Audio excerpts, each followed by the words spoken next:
Students are joining. We'll start in a minute.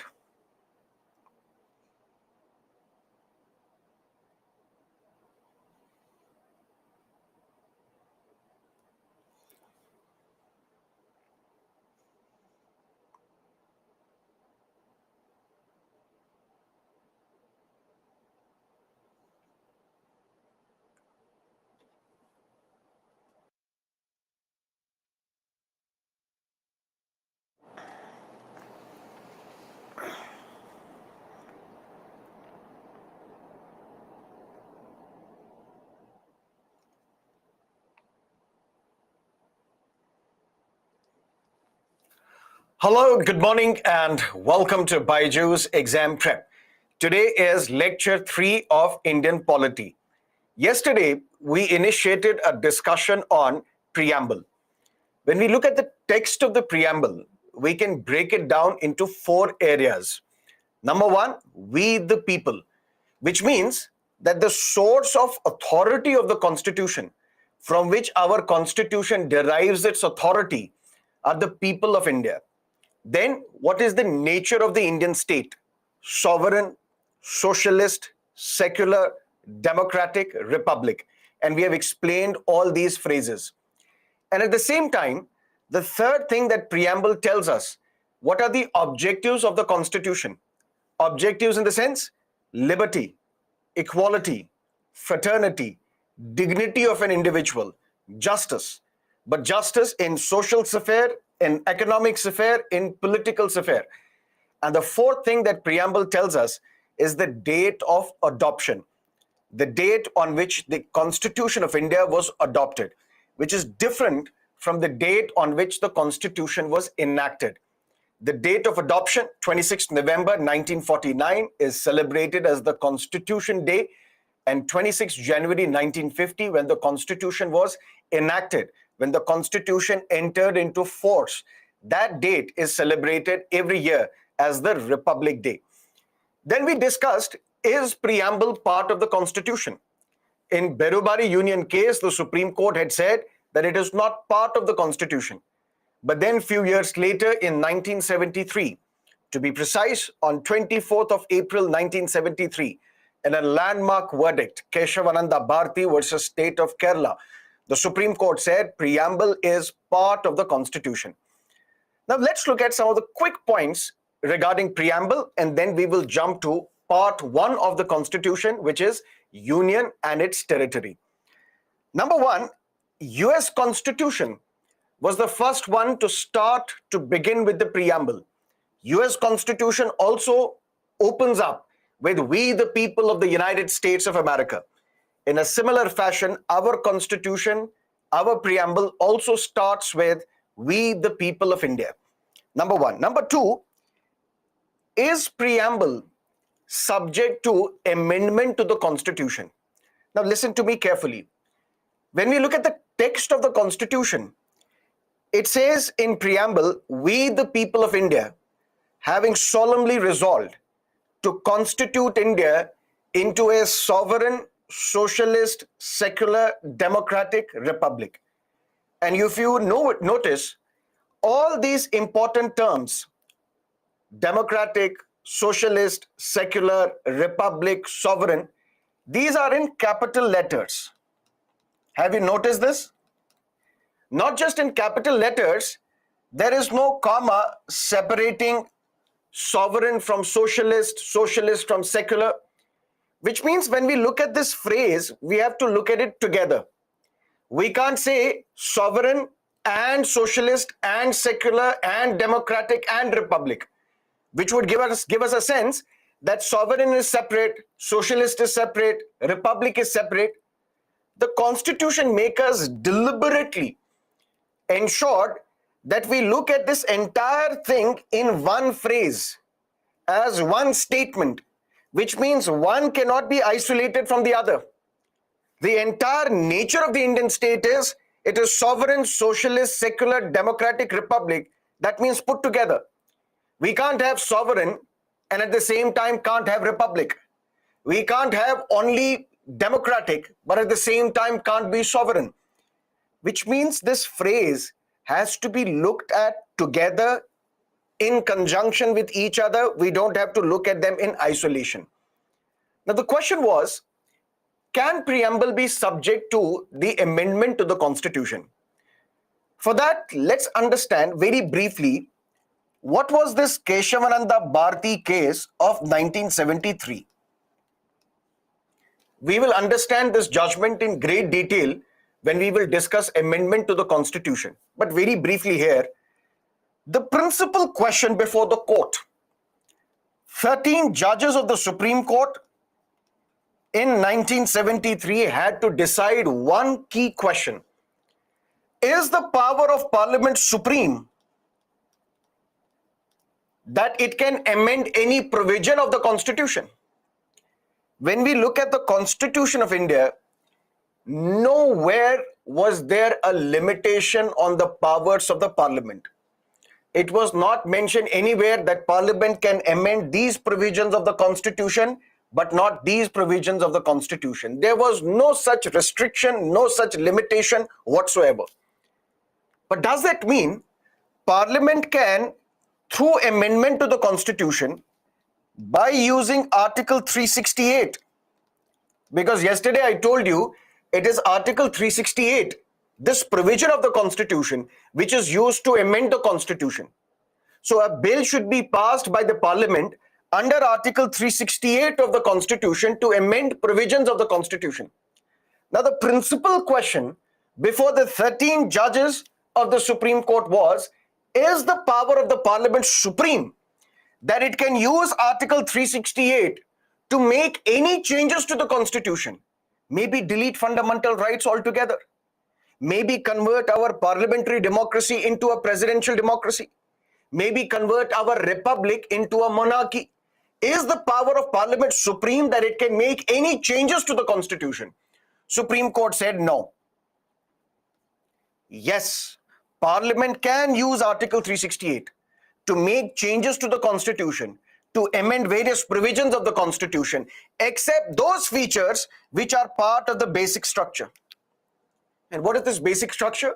Let me give you a simple analogy. For example, this is a building. Can we change the color of this building? Yes. Can we change this air conditioner? Yes.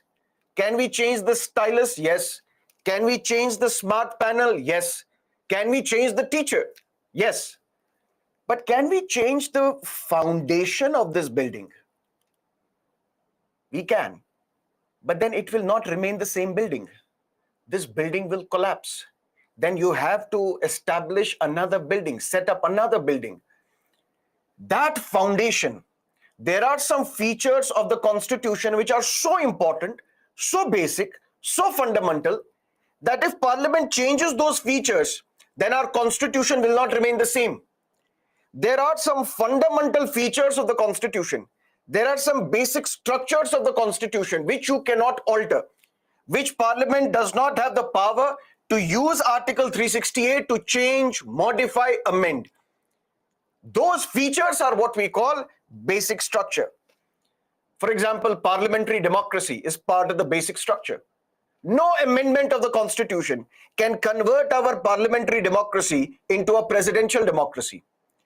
Republic, sovereign, socialist, secular, democratic, objectives mentioned in the Constitution, objectives mentioned in the preamble, such as liberty, equality, justice, fraternity, those are also part of the basic structure. That means Parliament cannot use Article 368 to make changes to this basic structure. And the nature of our state mentioned in the preamble is part of the basic structure.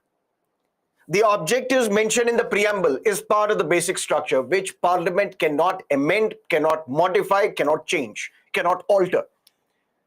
But then, sir, what happened through 42nd Constitutional Amendment Act 1976? When words such as secular, when words such as socialist, when words such as integrity of were mentioned, added, amended to the preamble. Now listen to me carefully. Can we delete sovereign from the preamble? No. Can we delete socialists from the preamble? No. Can we delete secular democratic republic from the preamble? No. But can we enhance the preamble? Enhance the preamble in the sense, add more objectives to the preamble? Yes. Add more features to the preamble? Yes. Add more nature to the preamble? Yes. If these changes do not affect the existing preamble, which means if our preamble says we are a secular country, you cannot add Islamic State or a Hindu Rashtra. Because if the preamble says, we the people of India, having solemnly resolved to constitute India into a sovereign, socialist, secular, democratic republic, Hindu Rashtra or Islamic State is incompatible with the idea of a secular state. So you cannot add Hindu Rashtra, you cannot add Islamic State to the preamble. But can we ensure that we add gender justice to the preamble as one of the objectives of the Constitution? Yes, we can. That means we can make any changes to the preamble so long as it does not destroy the basic structure. By adding the word secular, the basic structure was not destroyed. By adding the word socialist, by adding the word integrity, the basic structure was not destroyed. In fact, the Supreme Court has said secularism is also part of the basic structure of the Constitution, which no amendment to the Constitution can change. Long story short, what are these quick points that you have to remember? One, US Constitution was the first one to begin with the preamble. Number one. Number two, can preamble be amended? We can say preamble can be enhanced or enriched.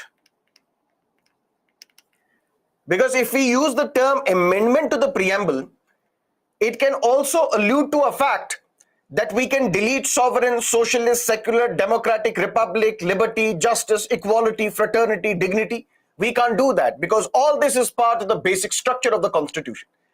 Without disturbing them, can we add more nature to the Indian state? Yes. Can we add more objectives to the Constitution, to the preamble? Yes. That means the objectives mentioned in the preamble, the nature of the Indian state mentioned in the preamble is part of the basic structure of the Constitution, which no amendment of the Constitution under Article 368 can violate. Is that clear? Then what is the significance of preamble? We say preamble is not enforceable in a court of law. Now, what do we mean by legal enforceability? For example, next week onwards, we will start discussion on fundamental rights. So right to equality is a fundamental right. Freedom of speech and expression is a fundamental right. Liberty, justice, all these are important features of our Constitution. If your fundamental right is violated, what is the option available with you? The option is you knock the doors of the Supreme Court. Supreme Court will protect your fundamental rights. The Supreme Court will restore your fundamental rights, which means fundamental rights are enforceable in a court of law. At any point in time, if the government is violating your fundamental rights, if the parliament is violating your fundamental rights, you can drag the government to the court. That means fundamental rights are enforceable in a court of law. Preamble is not. Because what is preamble? Preamble is the philosophy of the Constitution. Preamble is the identity card of the Constitution. Preamble is like the preface to the Constitution. Preamble itself is not enforceable in a court of law, which means you cannot approach the Supreme Court and ask the Supreme Court to implement preamble. Direct the government to not violate the preamble. Preamble is not enforceable in a court of law. But then what is the significance? Even if preamble is not enforceable in a court of law, but what is mentioned in the preamble? Justice, social, economic, political. To implement this objective of the Constitution, we have fundamental rights. Liberty of thought, belief, freedom of expression, although it is one of the objectives of the Constitution mentioned in the preamble, but preamble is not enforceable in a court of law. Doesn't matter. To implement preamble, we have fundamental rights. If these fundamental rights are violated, you can knock the doors of the Supreme Court. Supreme Court will protect, guard your fundamental rights. But sir, then what is the significance of preamble? We say preamble aids the legal interpretation of the Constitution where the language is found to be ambiguous, where the language is found to be not clear. And for that, let's look at an example. Aadhaar, a unique 12-digit identification number. Every resident of India is eligible for Aadhaar. Every resident, not every citizen. Who can be a resident of India? Citizen of India, foreigner as well. Who is this resident? Any person who is staying in India for 6 months or who intends to stay in India for 6 months, that individual becomes a resident. That means resident can be either a citizen or a foreigner. This resident is eligible for Aadhaar because Aadhaar is not a proof of citizenship. Aadhaar is the proof of identity. Aadhaar only proves Sarmad is Sarmad. Aadhaar does not say that because you have Aadhaar, Mr. Sarmad, you are the citizen of India. Aadhaar is not a proof of citizenship. Aadhaar is only a proof of identity. But then, how do you enroll for Aadhaar? You have to give your biometric data. For example, your fingerprint scan, your iris scan. The question argued was that Aadhaar violates privacy. What sort of privacy? If I give my fingerprints, if I give my iris scan, I'm parting away with some of my intimate details, which basically violates my privacy. And as such, the question was, Aadhaar is unconstitutional. Because Aadhaar asks the individuals of India to part away with their biometric details. As such, it is unconstitutional because it violates right to privacy. Matter went to the court. Former judge of Karnataka High Court, Mr. K.S. Puttaswamy, he approached the Supreme Court and argued that Aadhaar is unconstitutional because it violates right to privacy, which is a fundamental right. The Supreme Court asked the government, what is your take on this matter? Here is a petitioner who has approached us saying Aadhaar scheme violates my fundamental right to privacy. Government said there is no such fundamental right as right to privacy. The Supreme Court asked, what are you saying? The government said, we repeat, there is no such thing as a right to privacy as a fundamental right. Said, how can you say this? Show me all the articles mentioned under fundamental rights chapter and tell me if one article explicitly talks about right to privacy being a fundamental right. The government was right. There is no mention of right to privacy as a fundamental right in the Constitution. No fundamental right talks about explicitly right to privacy. That means the language is ambiguous. The language is not clear. How? Article 21 talks about right to life and personal liberty. The state shall not deprive an individual of his right to life and personal liberty. Mr. Puttaswamy argued that life becomes meaningless unless and until you have privacy. Nobody should have the right to enter the private room of my house. Nobody should have the right to decide what I should wear, not wear, what I should eat, not eat, drink, who I should make love to, who I should sleep with. That is not the power of the state. State cannot interfere. This life becomes meaningless unless and until we have privacy. Unless and until the state is not allowed to interfere. The Supreme Court said, look at the objectives mentioned in the preamble. Objectives are justice, liberty, equality, fraternity. One such objective is dignity of an individual. The Supreme Court said, we will look at the preamble. In the preamble, it is mentioned as one of the objectives of the Constitution as dignity. Dignity of an individual is not possible unless and until we give them privacy. So right to privacy is a fundamental right under Article 21 of the Constitution, ruled the Supreme Court. Which means Supreme Court expanded the scope of Article 21. Because Article 21 talked about right to life and liberty. The Supreme Court said this right to life and liberty also includes right to privacy, which is a fundamental right. Because if one of the objectives of the Constitution mentioned in the preamble is dignity, dignity is impossible without providing individuals their right to privacy. So what is then the significance of preamble? It aids, it helps in the interpretation when the language is found to be ambiguous. That's the significance of preamble.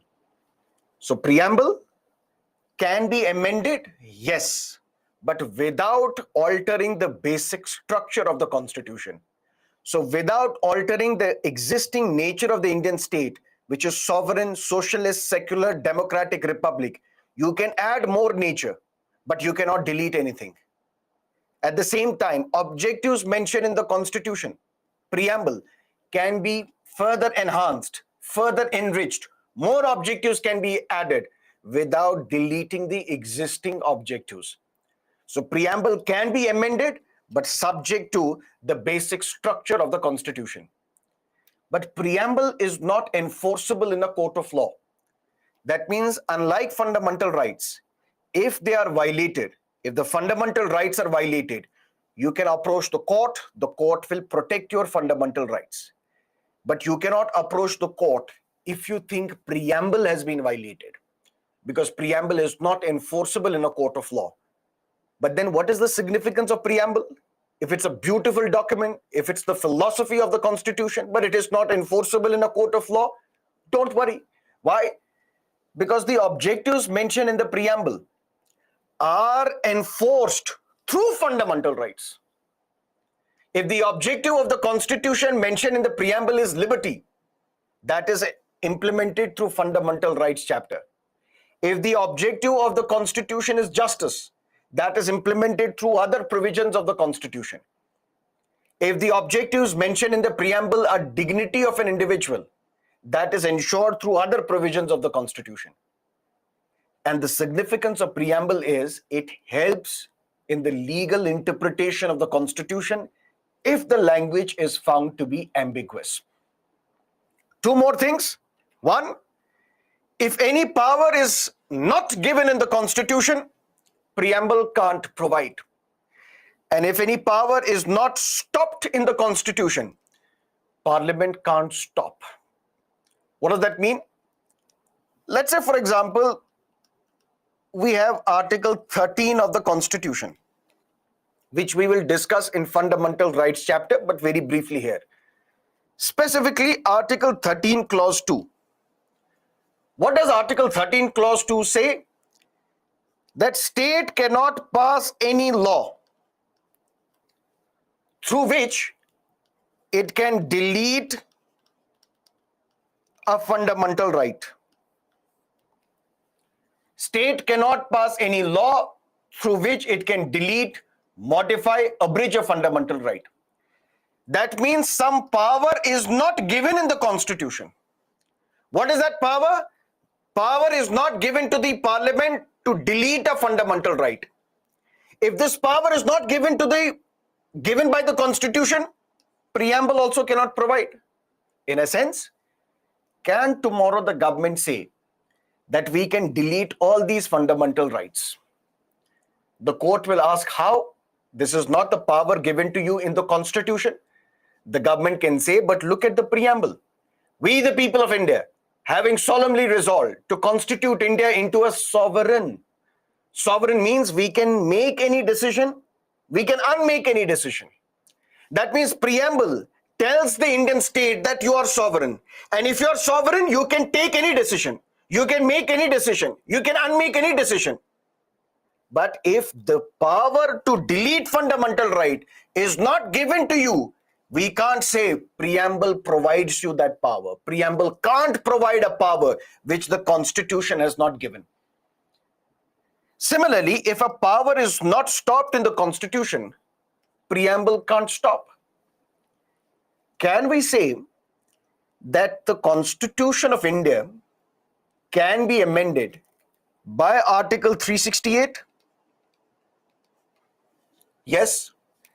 And by using Article 368, can Parliament amend basic structure of the Constitution? No. Which means if any power is not stopped in the Constitution does not allow Parliament to alter the basic structure of the Constitution, we can't say preamble will help the government and say you can amend any provision of the Constitution. There is no such thing as basic structure. Long story short, what is this beautiful text called the preamble? Preamble is the philosophy of the Constitution, identity card of the Constitution. It's like the preface to the Constitution. This preamble can be broken down into 4 areas. We've discussed that. But then what is the significance of preamble? 1, preamble aids in the legal interpretation where the language is found to be ambiguous, where the language is found to be unclear. For example, we were not sure whether right to privacy is a fundamental right or not, because explicitly it was not mentioned in the Constitution. But Supreme Court interpreted using preamble, because in preamble, one of the objective mentioned is the dignity of an individual.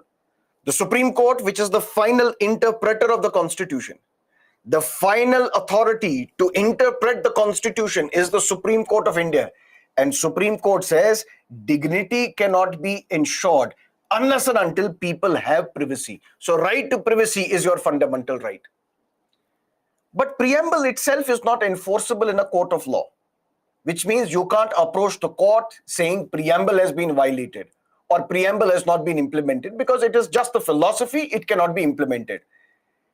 But at the same time, if there is a power given, let's say, to the judiciary by the Constitution, that judiciary can impart justice, you cannot go to the court and say, we will give this power to executive to impart justice by invoking the principle of sovereignty mentioned in the preamble. So if there is a power given in the Constitution, Supreme Court can't stop, preamble can't stop that power. If a power is not given in the Constitution, preamble cannot provide that power, because preamble is not enforceable in a court of law. That completes our discussion on preamble. If you have any questions, let me know. Then we will jump to part 1 of the Constitution.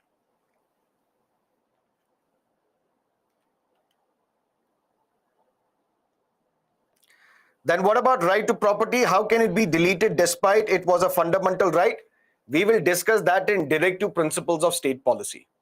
For that, we have to understand a lot. We have to understand Golaknath judgment, Keshavananda Bharati judgment. We will discuss it there.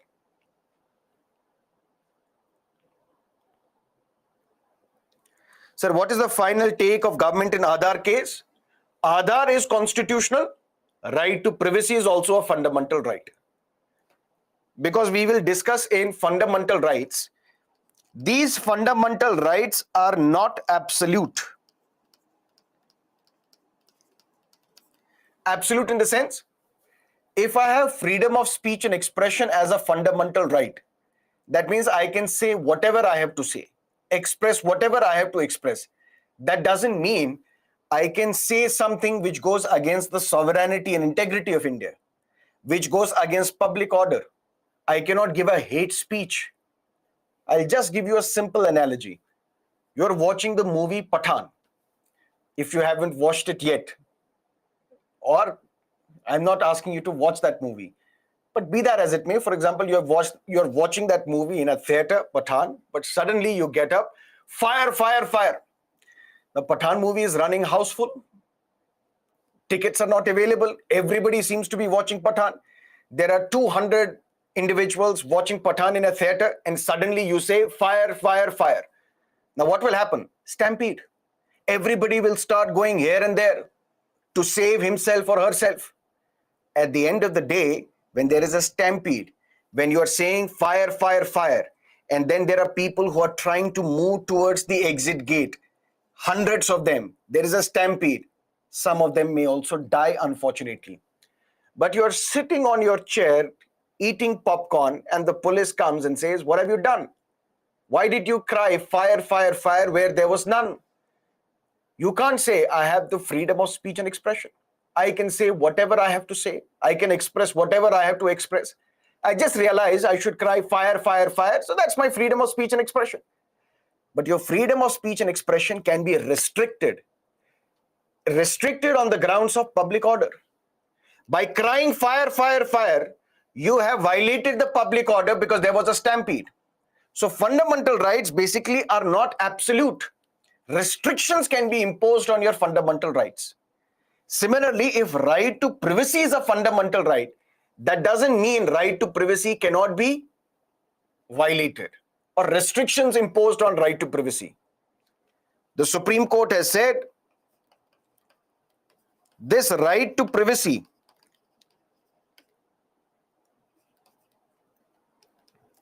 can be restricted on the grounds of legitimate state interest. The government was asked, what is the need for Aadhaar? The government said there is duplication, there is leakage in our existing system. This court asked, what is that leakage? What is that duplication? Sir, we used to provide various benefits, welfare schemes to the poor, marginalized sections of the society. If we were paying them 1 rupee, only 15 paisa would reach them. 85 paisa would be pocketed by the middleman.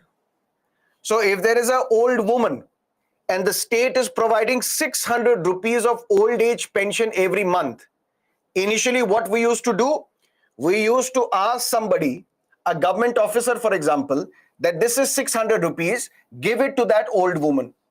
He would pocket 500 himself and give only 100 rupee to that old woman. So there was a leakage. Others would do something else as well. Others would say there are 10,000 old women who are eligible for old age pension, while in reality, there are only 100. That means there is duplication. Those who are not eligible, suddenly ghost names are created. Suddenly your own names are added as beneficiary. Now what we will ensure, every single beneficiary should have an Aadhaar, which is unique. Unique because fingerprints are unique, iris scan is unique. A unique 12-digit identification number will be given to everybody. This Aadhaar will be linked to your bank account. That means bank account will be one, linked to your Aadhaar. That means we know who the beneficiary is. And this 600 rupees of pension will directly be deposited into the bank account of this old woman without any interference by a middleman. That is why we need Aadhaar, to ensure there is no leakage, to ensure there is no duplication. That means although Aadhaar asks you for your biometric details, fingerprint, iris scan, which you may say violate your privacy, but right to privacy, although it is a fundamental right, but it is not an absolute fundamental right. Restrictions can be imposed. That means you can be asked to give your fingerprint because there is a legitimate state interest. And it is the legitimate state interest to prevent leakage, to prevent duplication of the system. That's why Aadhaar is constitutional, and at the same time, right to privacy is also a fundamental right.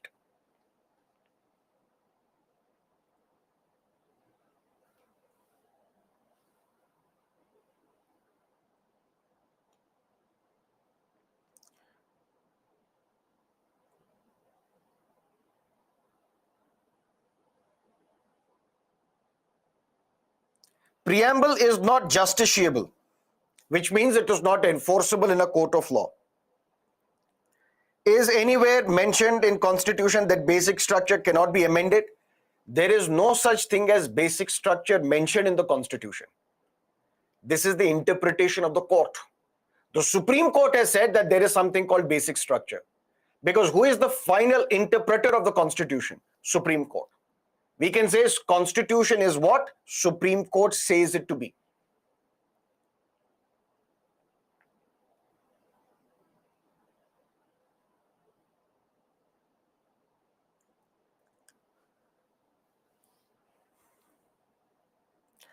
Okay.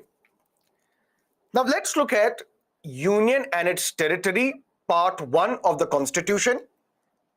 Here we have to discuss Articles 1 to 4. But listen to me carefully. Sir, do I have to memorize all the articles of the Constitution? No. Sir, do I have to memorize what is Article 1, 2, 3, 4? No. Just understand the concept. But I will still go by article so that there is continuity, so that there is flow. Yes, there are some articles which you must remember, you must memorize. Because once you use those articles in your answers, you will get better marks, good marks. And which are these articles? I will tell you one by one which are these articles which you should memorize, which you should remember. Mostly those articles which are in the news. For example, 19(1)(a), Article 21, Article 32, Article 142, Article 356, Article 360. These are the important articles which you must remember, which you must memorize. But you don't have to memorize the entire Constitution's article one by one. Don't do that, just understand the concept. And which are the articles which you must remember, which you must memorize? I'll tell you one by one. And the first article that you should memorize, remember, is Article 1. As of now, we have 28 states and we have 8 union territories. What is a state?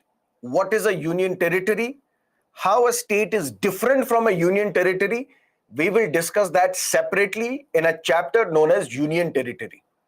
Here we are not talking about union territory. We are talking about union and its territory. Because once the Constitution is framed, first we have the preamble, which is the philosophy of the Constitution. Then this Constitution is for the entire country. What should be the geographical spread of this country? What should be the area of this country? For that, we should have the first understanding. That is why the first thing, the first part of the Constitution talks about union and its territory. What is the territorial strength of India? That is mentioned in part 1. Now let's look at part 1 of the Constitution one by one. First up, Article 1, Clause 1 of the Constitution. Don't remember these clauses, don't memorize these clauses, just understand the concept. But Article 1, this one, you should remember. What is Article 1, Clause 1? India, that is Bharat, shall be a union of states. There are two things involved here. First, why are there two names for India? India as well as Bharat. And what do we mean by this phrase, union of states? Let's have an understanding.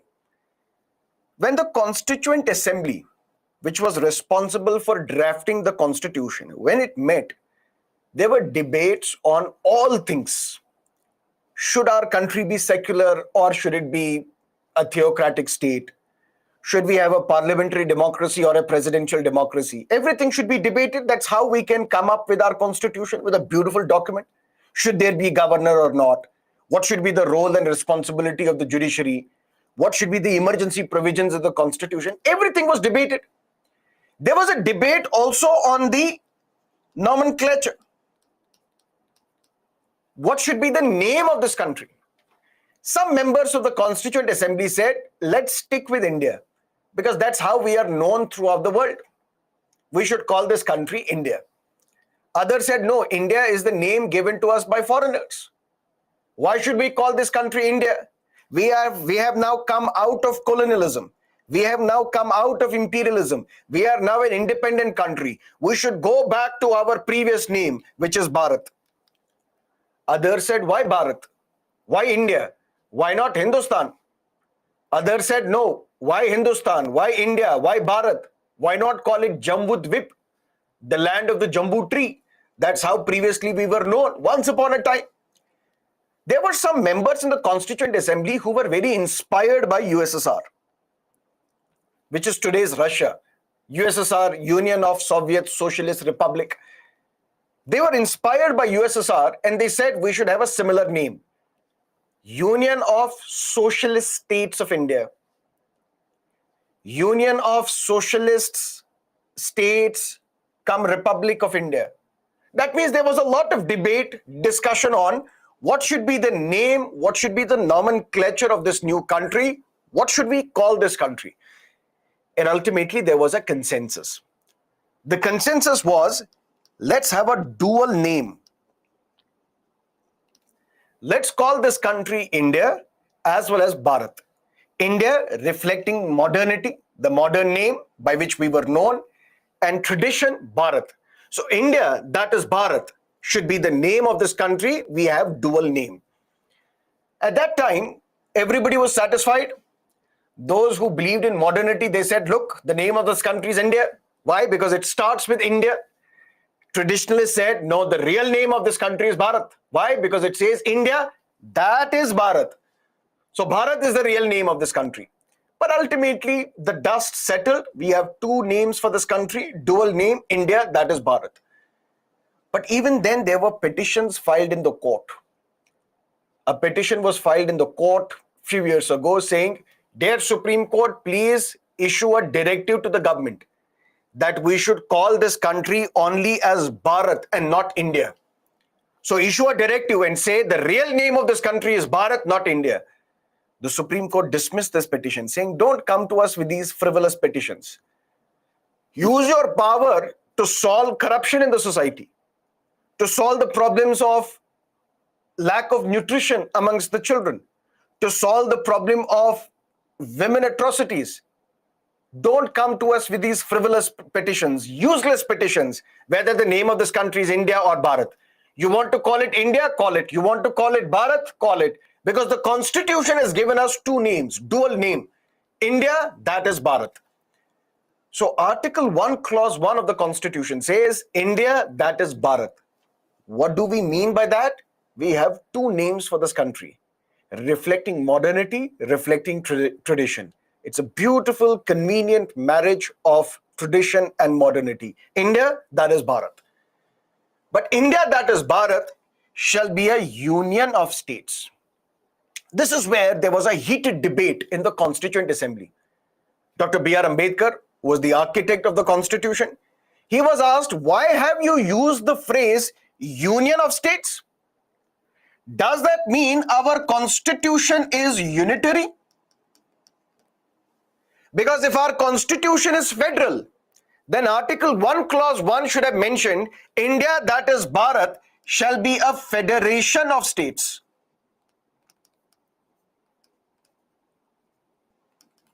Why have you used the phrase, India, that is Bharat, shall be a union of states? Are you making it explicit that our Constitution is unitary, it is not federal? Dr. Ambedkar in his reply said, Indian Constitution is federal. We are a federal polity. Our Constitution is federal. But I have used the phrase union of states for two reasons. The members asked, what are these two reasons, Dr. Ambedkar? He said, number one, India is not the result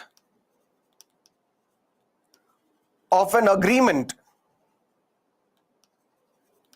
between states,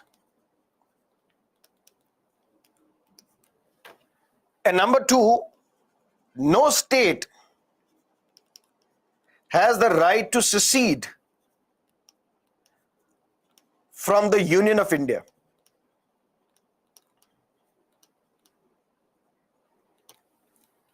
It's for these two reasons that I've used the term Union of States. Ours is a federal constitution, but I have not used the term India, that is Bharat, shall be a federation of states. I have used the term India, that is Bharat, shall be a union of states because of two reasons. Reason number one, India is not the result of an agreement between states. And number two, no state has the right to secede from the Union of India. Members of the Constituent Assembly said, please elaborate. We don't understand your technical knowledge, because tomorrow civil services aspirants have to prepare this topic. I said, okay, I'll explain. In North America, there were 13 British colonies. Britain was the biggest colonizer of its times. It was under the British rule that there was a vast majority of Asia, Africa, as well as North America. So in North America, there were 13 British colonies. Just like India was a colony of Britain, in the similar fashion, there were 13 British colonies in North America. Now, these 13 British colonies revolted. They wanted independence. And that is what we call American War of Independence, which you will study in great detail in world history. But these 13 colonies of the British revolted against the British Empire, revolted against the Queen for seeking independence, and they became independent. So now these 13 colonies of the British, when they declared war, America's War of Independence, they liberated themselves. Now these are 13 independent states, 13 independent countries. These 13 independent countries decided to come together. They met at Philadelphia in United States of America. They decided to come together. They decided to have an agreement so that all these 13 independent states will be known as United States of America. That means these were 13 colonies. Now they revolted. They became independent. Now they wanted to have an agreement so that all these colonies can be united. All these independent states can be united. And that agreement led to United States of America. But then they said, how do we govern all these territories? Should there be a central authority? What should be the role of these individual states? What sort of democracy should we have, presidential or parliamentary? That is how in 1787 they created a document known as the US Constitution, which is considered to be the oldest federal constitution of the world, where some powers were given to the center, some powers were given to the states as well. Distribution of powers. But United States of America as a political entity was not present. It was created when these 13 independent states decided to come together to have an agreement, sign an agreement, and create a political entity known as United States of America. India was not created like that. India was already there. But Dr. Ambedkar, what about these princely states? More than 562 princely states, which were previously governed by the princes, which were under monarchy. They have also decided to come together and join India. Dr. Ambedkar said yes. But these princely states, they did not sign an agreement to create India. India was already there. They decided to merge with India. So India as a political entity, it was not created like United States of America. India as a political entity was already present. Other princely states decided to join India. Princely states did not create an agreement to create India. India was already there. They decided to merge with India. That is why I have used the term Union of States.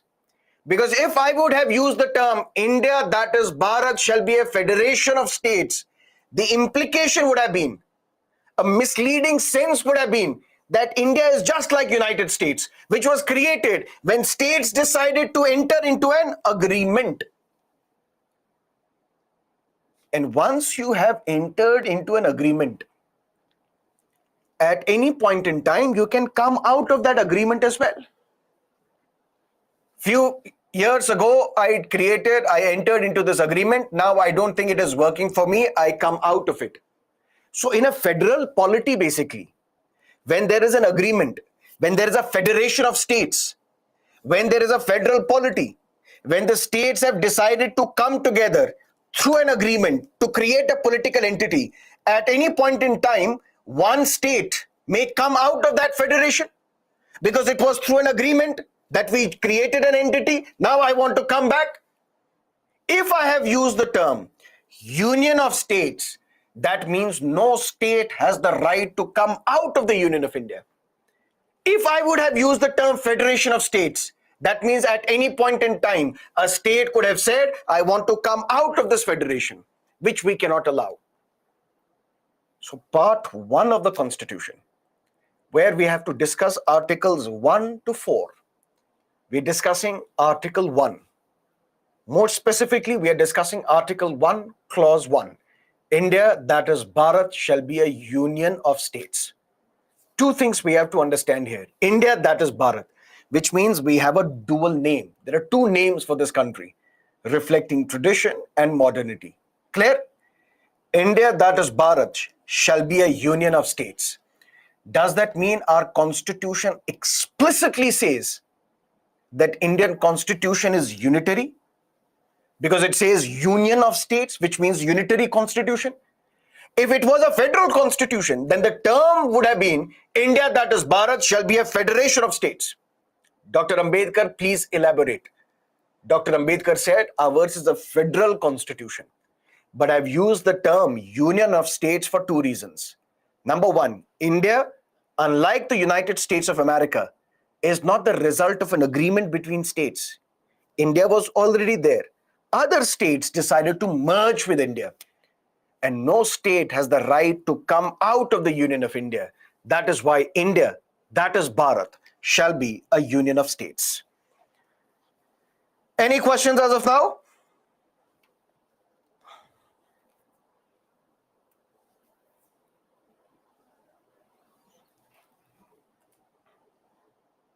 No. Okay. Very nice. Article 1, Clause 2. The states and territories thereof shall be specified in the first schedule of the Constitution. Now, what is a schedule? Schedule is an explanatory memorandum of an article.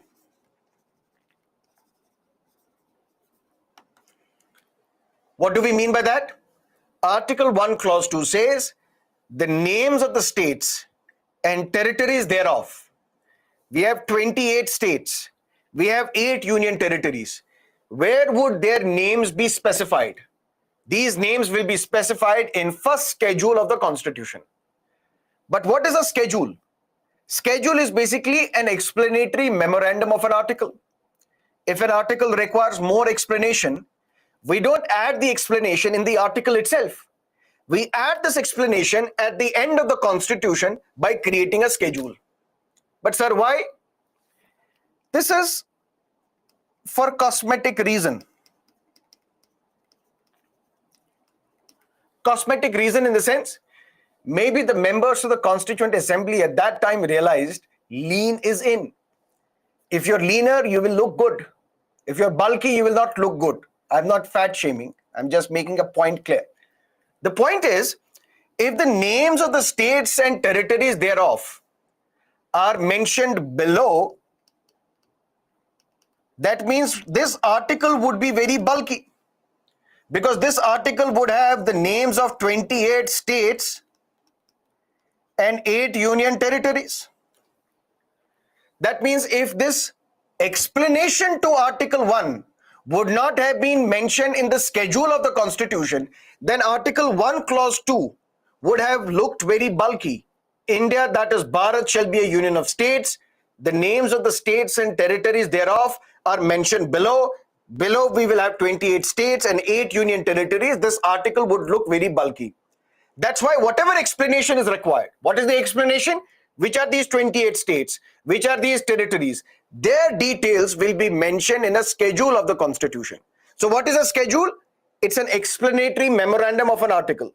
If an article requires more explanation, add that explanation at the end of the Constitution in the form of a schedule. This is just so that the articles don't look bulky. And this is Schedule 1 of the Constitution.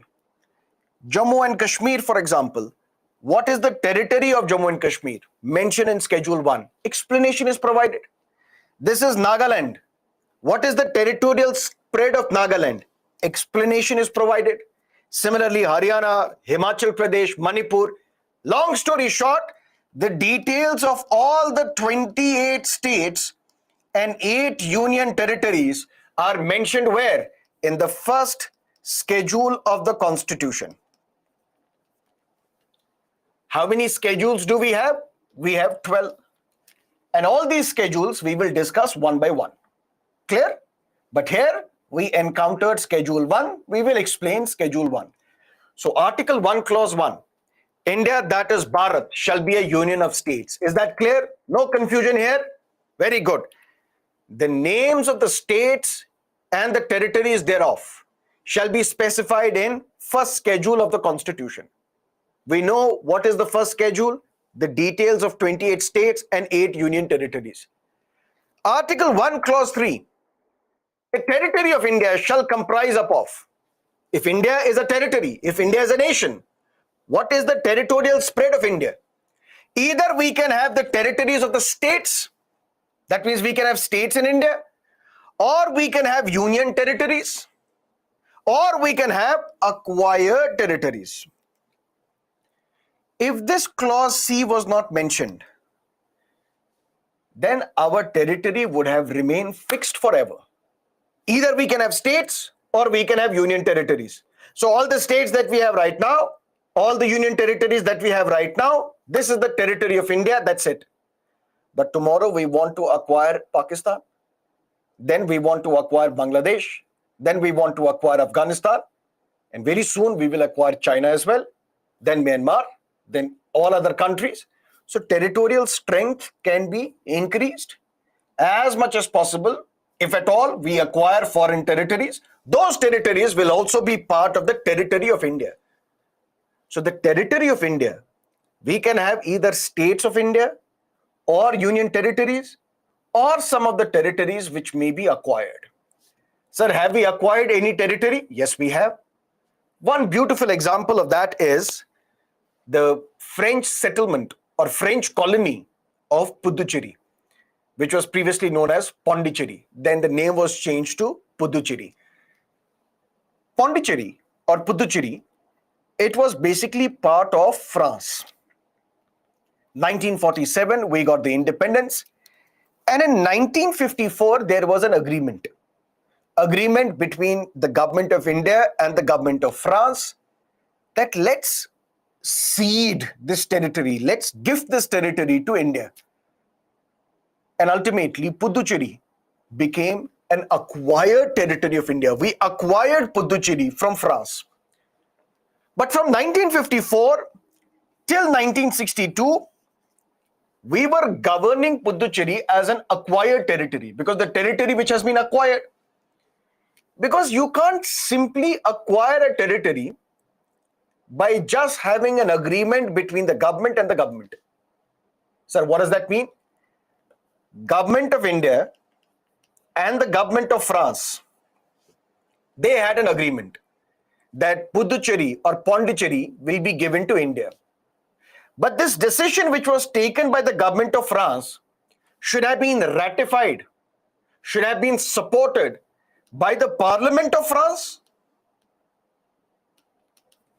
Because it can't be an individual decision of the government of a country.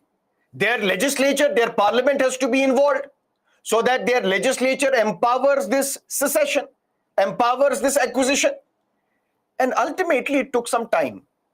And finally, the French Parliament in 1962 said, okay, we agree with this acquisition by India of our territory called Puducherry. That means till the time it happened, till the time the Parliament of France gave its imprint on this acquisition, till 1962, Pondicherry was administered as an acquired territory. Once the acquisition was final in 1962, Pondicherry was converted into a union territory. And even till date, Pondicherry or Puducherry is a union territory, which means Article 1, Clause 3 says, the territory of India, what you call India, we can have either states or we can have union territories or we can have acquired territories, territories that may be acquired by the government of India. That completes Article 1. Any questions as of now? What about people of that territory? Do they all become the citizen of India? The government of India will specify who are these people of Pondicherry who will become citizens of India. So automatically all people of Pondicherry will not become citizens of India. The government will specify who of these citizens, who of these individuals can become the citizens of India.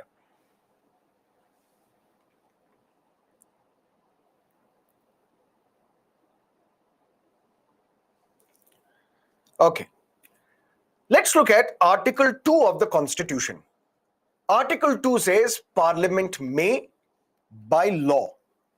What Parliament can do? It can pass a law. Through this law, what it can do? It can admit into union or establish new territories on such terms and conditions as it thinks fit. So what is Article 2? Parliament may, by law, admit into or establish new states on such terms and conditions as it thinks fit. And the beautiful example of Article 2 is the Indian state of Sikkim. Let's understand it briefly. Sikkim was a monarchy. It was ruled by an institution. That institution was known as Chogyal. Chogyal is like Guptas, Mauryas, Mughals. Rulers can be different. Akbar, Jahangir, Aurangzeb. But the institution is the Mughals. Similarly, rulers were different, but the institution of monarchy in Sikkim was Chogyal. 1947, when India gained independence, Sikkim, under this institution of monarchy known as Chogyal, decided to have an agreement with India. Under this agreement, Sikkim became the protectorate of India. What is this protectorate? Here is a stronger country. This stronger country protects a weaker country. How? Through diplomacy,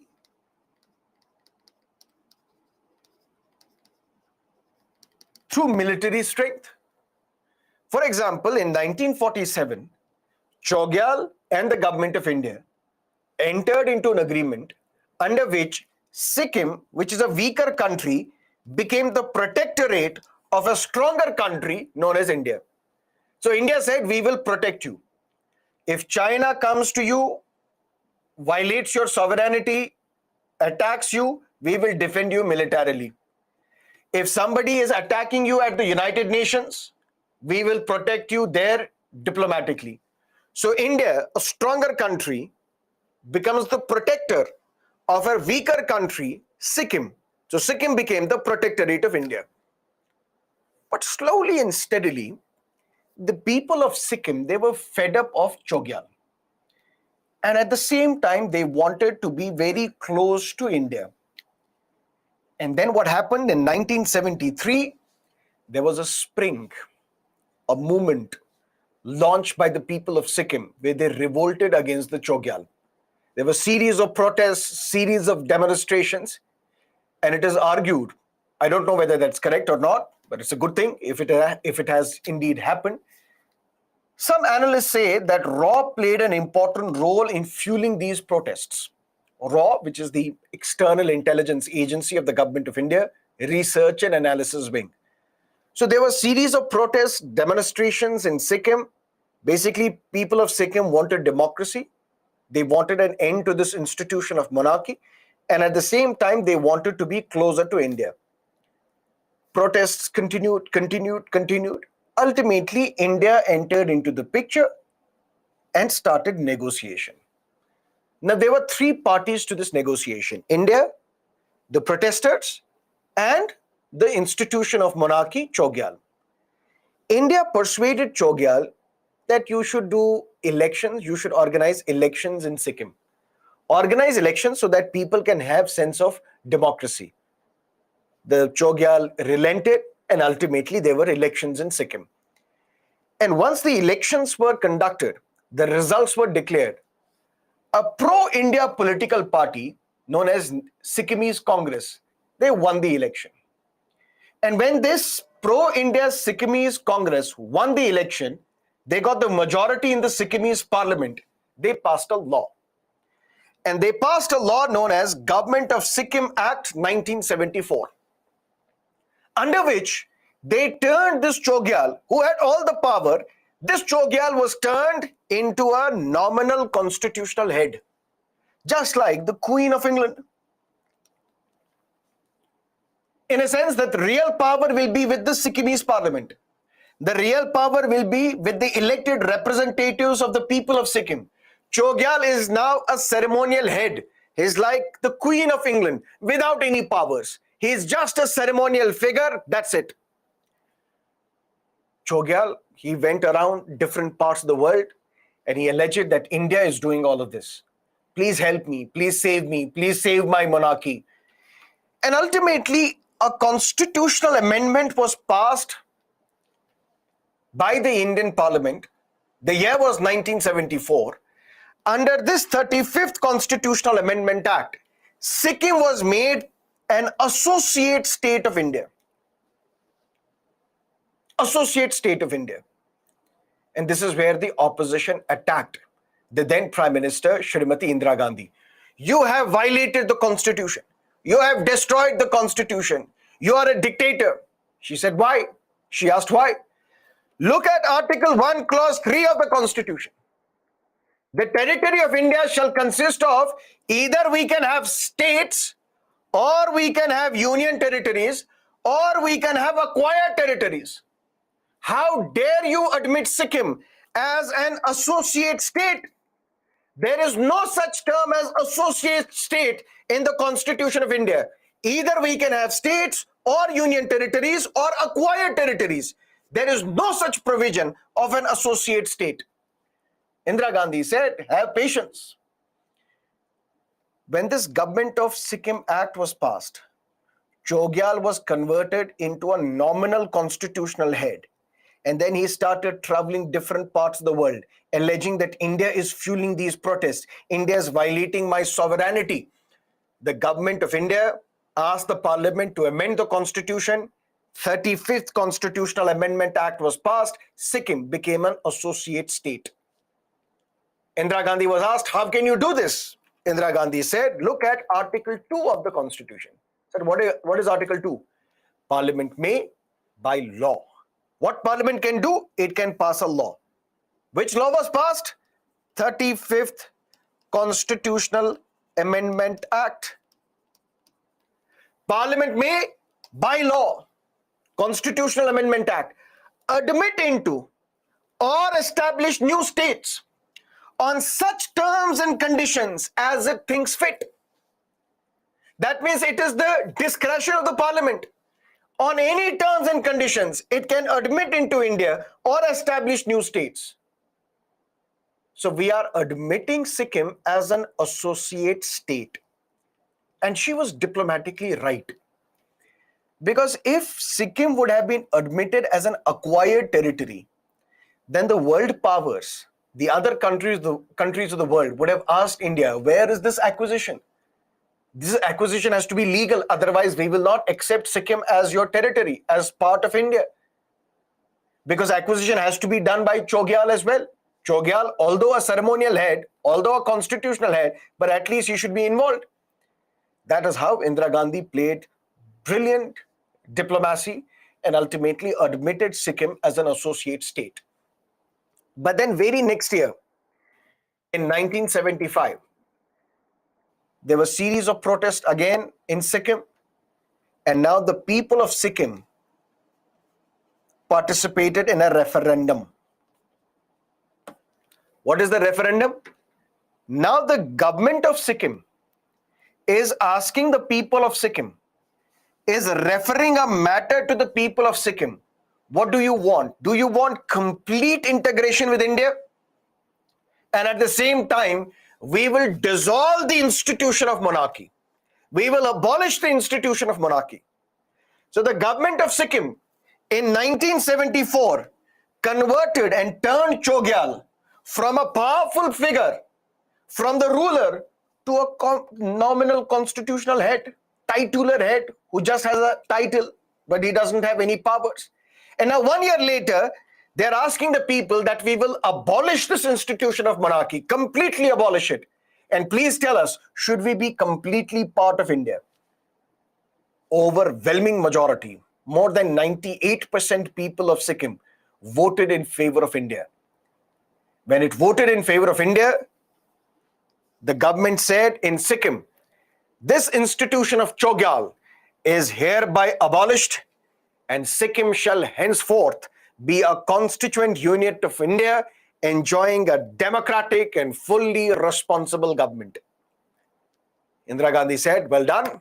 Now we will amend the constitution. Said, what is the need to amend? 36 Constitutional Amendment Act of the Constitution. What is the need? Previously, we admitted Sikkim as an associate state. Now we will delete it and we will admit Sikkim as a full-fledged Indian state. Full-fledged Indian state. Which means 35th Amendment made Sikkim an associate state of India. 36th Amendment dissolved the 35th Amendment and made Sikkim a full-fledged state of India. Which means Article 2 of the Constitution. Parliament may, by law, what Parliament can do, it can pass a law. And through this law, what it can do, it can admit into India from outside or establish new states on such terms and conditions as it thinks fit.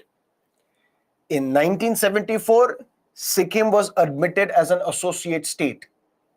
Although Constitution had a provision that either we can have states or union territories or acquired territories. But a novelty was introduced. A new thing was introduced when Sikkim was made an associate state. But very next year, when the people of Sikkim, overwhelming majority of the people of Sikkim, in their referendum is when the government sends a matter, refers a matter to the people, asking the views of the people on that matter. The government of Sikkim referred this matter to the public, asking them, should we be full-fledged, complete part of India or not? More than 98% people of Sikkim said, yes, we should be fully part of India. And that is how then Parliament of India amended the Constitution again, removed Sikkim as an associate state, and instead made Sikkim a full-fledged Indian state. That's Article 2. Any questions as of now?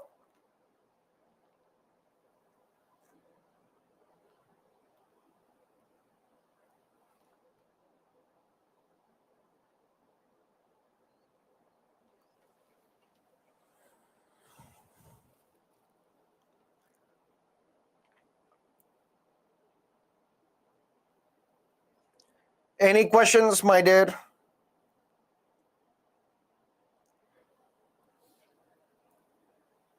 In which year Sikkim merged with India? 1975. It was the complete merger.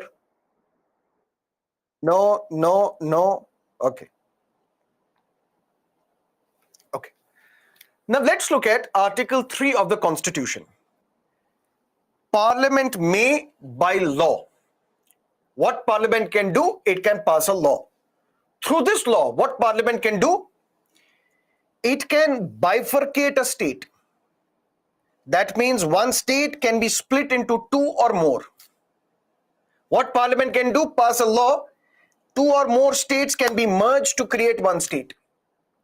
What Parliament can do? It can change the name of a state, increase the area of a state, decrease the area of a state, alter the boundaries of the state. All this is power given to the Parliament under Article 3 of the Constitution. In our first discussion, the first class, I told you a distinction between a unitary constitution and a federal constitution. Didn't I? Yes. And I told you that in normal circumstances, we are a federal constitution. In abnormal circumstances, we are a unitary constitution. Right? But at the same time, I told you that Indian constitution is biased in favor of a strong center. What is the phrase that I've used for that? Centralizing tendency of Indian federalism. Despite federalism, there are provisions in the Indian constitution which are biased in favor of the strong center. And I told you that we will keep this topic open, unitary versus federal. We will keep this topic open. We will revisit this topic And now we are revisiting this. One centralizing tendency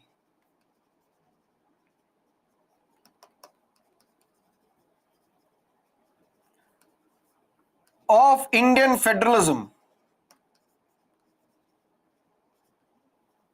is Article 3 of the Constitution. That means this power to split a state, to merge two or more states, to change the name of a state, to increase the area of a state, to decrease the area of a state, to alter the boundaries of the state, all this is the power given to center, which is parliament. This is not the power given to the states. So Indian Constitution is biased in favor of a strong center. It creates center as a strong entity as compared to the states. This doesn't happen in United States. In United States, a state cannot be split without the state's approval. If the state of Florida wants to split itself, it can. But the central government cannot split Florida, cannot split Illinois, cannot split Michigan, cannot split Chicago. That's not the power available with the center in US Constitution. That is why we say US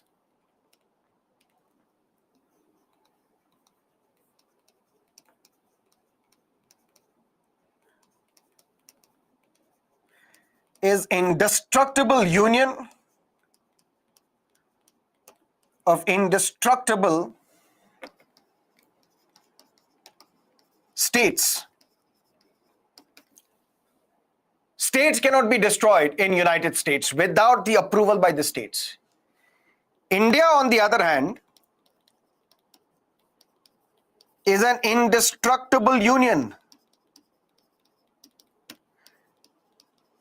Union cannot be destroyed. Indestructible union, but of destructible states.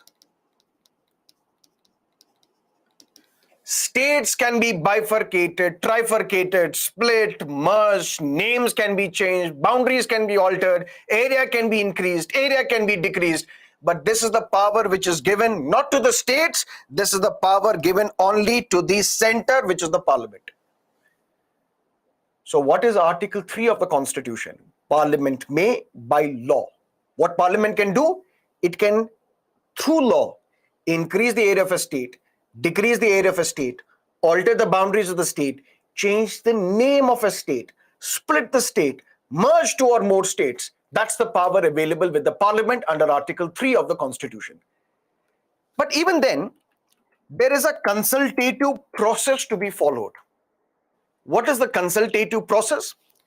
For that, we will understand how Andhra Pradesh was reorganized in 2014. Andhra Pradesh was split in 2014, was bifurcated in 2014 into Andhra Pradesh and Telangana. Why? Because there was a demand for a separate state of Telangana. Why the demand? There was a movement led by the current Chief Minister, Mr. KCR, Telangana Rashtriya Samiti, there should be a separate state for Telangana. This movement was led by various student union leaders as well, various activists as well. Osmania University was the hub of this movement to separate Telangana from Andhra Pradesh. Why? Because they alleged that we are being discriminated in government jobs, in educational opportunities by the coastal Andhra, by the Rayalaseema region. Whether these are genuine concerns or misplaced concerns, I don't know. That's for the people of Andhra to decide. That's for the people of Telangana to decide. I'm no one to judge or prejudge them. But this was the allegation. And basis that allegation, there was a movement for a separate state of Telangana. There was a series of protests, and ultimately the then government, the UPA government, headed by Dr. Manmohan Singh, decided to, okay, yes, let's split, let's bifurcate Andhra Pradesh into Andhra and Telangana. Because if we have to split a state, who has the power to pass a law to split a state? Parliament, under Article 3 of the Constitution. And for that, first we need a bill. What is a bill? A proposal. What is the proposal? The proposal is to split Andhra Pradesh into Andhra Pradesh and Telangana. The proposal was that Hyderabad will be a common capital for not more than 10 years. Less than 10 years, okay. Now, the Chief Minister Jagan Mohan Reddy is saying Visakhapatnam will be the new capital of Andhra Pradesh. Previously, it used to be Amravati. Hyderabad is the capital of Telangana. But Hyderabad was to be a joint capital for not more than 10 years. This is a bill, this is a proposal. This bill should be first cleared by the cabinet. What is this cabinet? Prime Minister and his top ministers who are part of the cabinet, who are part of this ministry. They should discuss together and they should pass this bill. In a sense, they should approve this bill. Because this bill may be piloted by the Home Ministry. Home Ministry is responsible for these matters. Home Ministry has prepared this bill. Now this bill is sent to the cabinet. Give us your approval. Cabinet discusses this bill. Prime Minister and his ministers discuss this bill. And then this bill should be tabled in Parliament. Because who has the power to pass a bill? Parliament. When both houses of the Parliament pass a bill, then this bill is sent to the President. Once the President signs this bill, bill becomes an act. Bill becomes the law of the land. And then Andhra Pradesh will be split, bifurcated into Andhra and Telangana. But there is a consultative process involved under Article 3. What is this consultative process? When this bill, Andhra Pradesh Reorganization Bill, once it was cleared by the Union Cabinet, this bill should be sent to President. President, please give us your approval, because without your approval, we cannot table this bill in the Parliament. That means this bill under Article 3 has a unique provision that this bill, once it is cleared by the Cabinet, Cabinet seeks the permission, approval of the President. Mr. President, please allow us. We want to table this bill in the Parliament because we want to bifurcate Andhra Pradesh into Andhra and Telangana. President, before he or she gives his approval that yes, you can introduce this bill in the Parliament, President has to consult the Legislative Assembly of that state which is going to be affected by this bill. Which state is going to be affected by this bill? Andhra Pradesh. President has to consult the Legislative Assembly of Andhra Pradesh because that state is going to be affected by this bill. So this Andhra Pradesh Reorganization Bill, it was cleared by the Cabinet. The Cabinet sought the approval of the President. Mr. President, can you please do one thing? He said, what? Can you give us the approval? We want to introduce this bill in the Parliament. Yes, but this is a bill under Article 3? Yes. For that, I have to first consult the Andhra Pradesh Legislative Assembly. I said, why? Because Andhra Pradesh Legislative Assembly is going to be affected by this bill. And I'm bound by this process under Article 3. And in a special plane, this Andhra Pradesh Reorganization Bill was sent to the Andhra Pradesh Legislative Assembly. Asking the Andhra Pradesh Legislative Assembly, give us your views. President is asking Andhra Pradesh Legislative Assembly, give us your views. What are your views on the Andhra Pradesh Reorganization Bill? Because the Parliament wants to divide Andhra into two states. Andhra Pradesh Legislative Assembly passed a resolution saying we reject this bill. Andhra Pradesh should be united. It cannot be bifurcated, should not be bifurcated. We will stay together. We will stay united. This view was sent to the President. President basically said, go to hell. Your views are not binding on me. That means even if you say bifurcate or not bifurcate, your views are not binding on me. I'm just consulting you. Maybe you will come up with a good suggestion. Maybe you will come up with your own concerns, which we will take care of. But you can't reject this bill. Your views are not binding on me. When this view was sent to the President, saying we don't agree with the Andhra Pradesh Reorganization Bill, President said, don't worry. President told the Cabinet, you have my approval, table this bill in Parliament. The government said, thank you, sir. This bill was introduced in the Parliament, first in Lok Sabha, then in Rajya Sabha. But this bill can be first introduced in Rajya Sabha as well. So there is no such hard and fast rule. This bill under Article 3, Cabinet clears this, but before it is placed in the Parliament, the Cabinet seeks permission of the President, approval of the President. But President, before giving his approval, sends the matter to the Legislative Assembly of a state which is going to be affected by this bill, asking the views of that state. But these views are not binding on the president. This is just consultation. I'm only consulting you. Maybe you will come up with good solution. Maybe you will come up with good argument, which we will consider, but I'm only consulting you. Your views are not binding on me. When the view was given that please don't bifurcate Andhra Pradesh, President said, had a smirk, smile. President gave the approval to the cabinet. Now you can introduce this bill in the parliament. This bill can be introduced in either Lok Sabha or Rajya Sabha. That means first in Lok Sabha, then in Rajya Sabha, or first in Rajya Sabha, then in Lok Sabha. And in both the houses, this bill requires simple majority. What is simple majority, which we discussed yesterday? Majority of members present and voting, which means more than half of the members present and voting. Lok Sabha passed this bill by simple majority. Rajya Sabha passed this bill by simple majority. The bill was sent to the president. President said, oh, this is my bill. I gave you the permission. I will sign this bill. President signed this bill. Andhra Pradesh Reorganization Bill became Andhra Pradesh Reorganization Act. Andhra Pradesh was bifurcated into Andhra and Telangana. That is power under Article 3 of the Constitution. What is Article 3? A centralizing tendency of Indian federalism. A feature of Indian federalism which makes center very strong, very powerful as against the state. Parliament, which is the central legislature, what it can do, it can pass a law. And through this law, it can bifurcate, trifurcate, merge states, increase the area, decrease the area, alter the boundaries, change the name of a state as well. Even if you want to change the name of a state, even if Madras wants to become Tamil Nadu, even if Orissa wants to become Odisha, even if Uttaranchal wants to become Uttarakhand, the name of the state can be changed only by the parliament. This is not the power available with the states. Clear? Any questions as of now?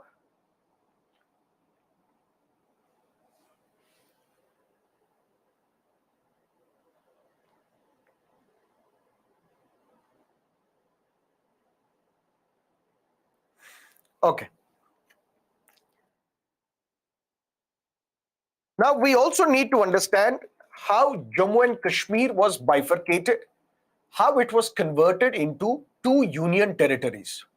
It raises an important issue relevant for your exam. Let's look at how Jammu and Kashmir was bifurcated. But before we look into that, we need to understand that there was some sort of a special status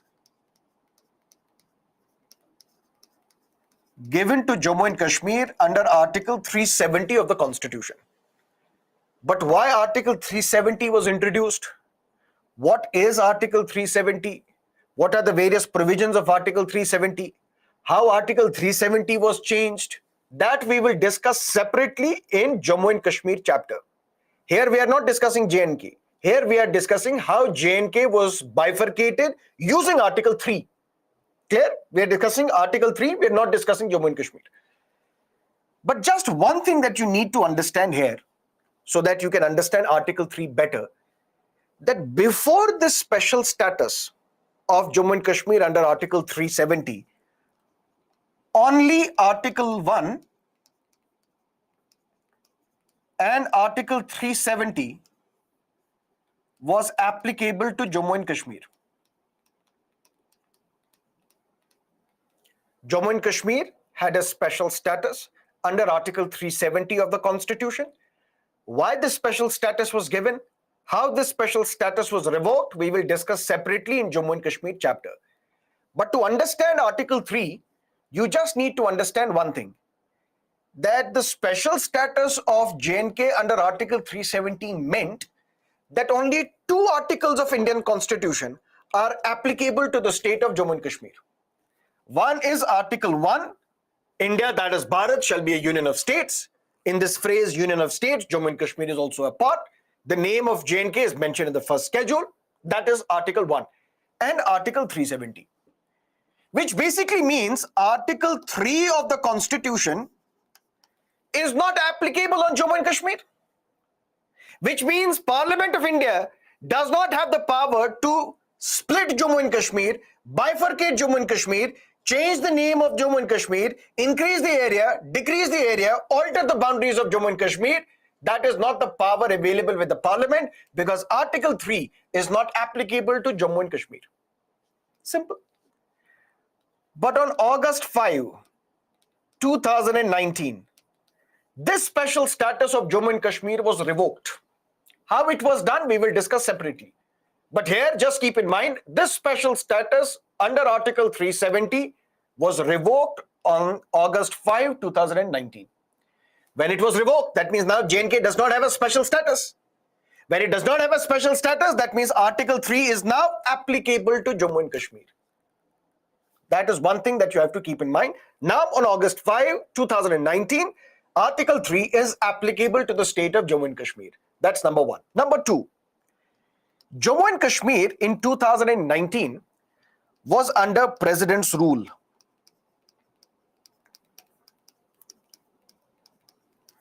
There was no government in Jammu and Kashmir because previously there was a BJP PDP government.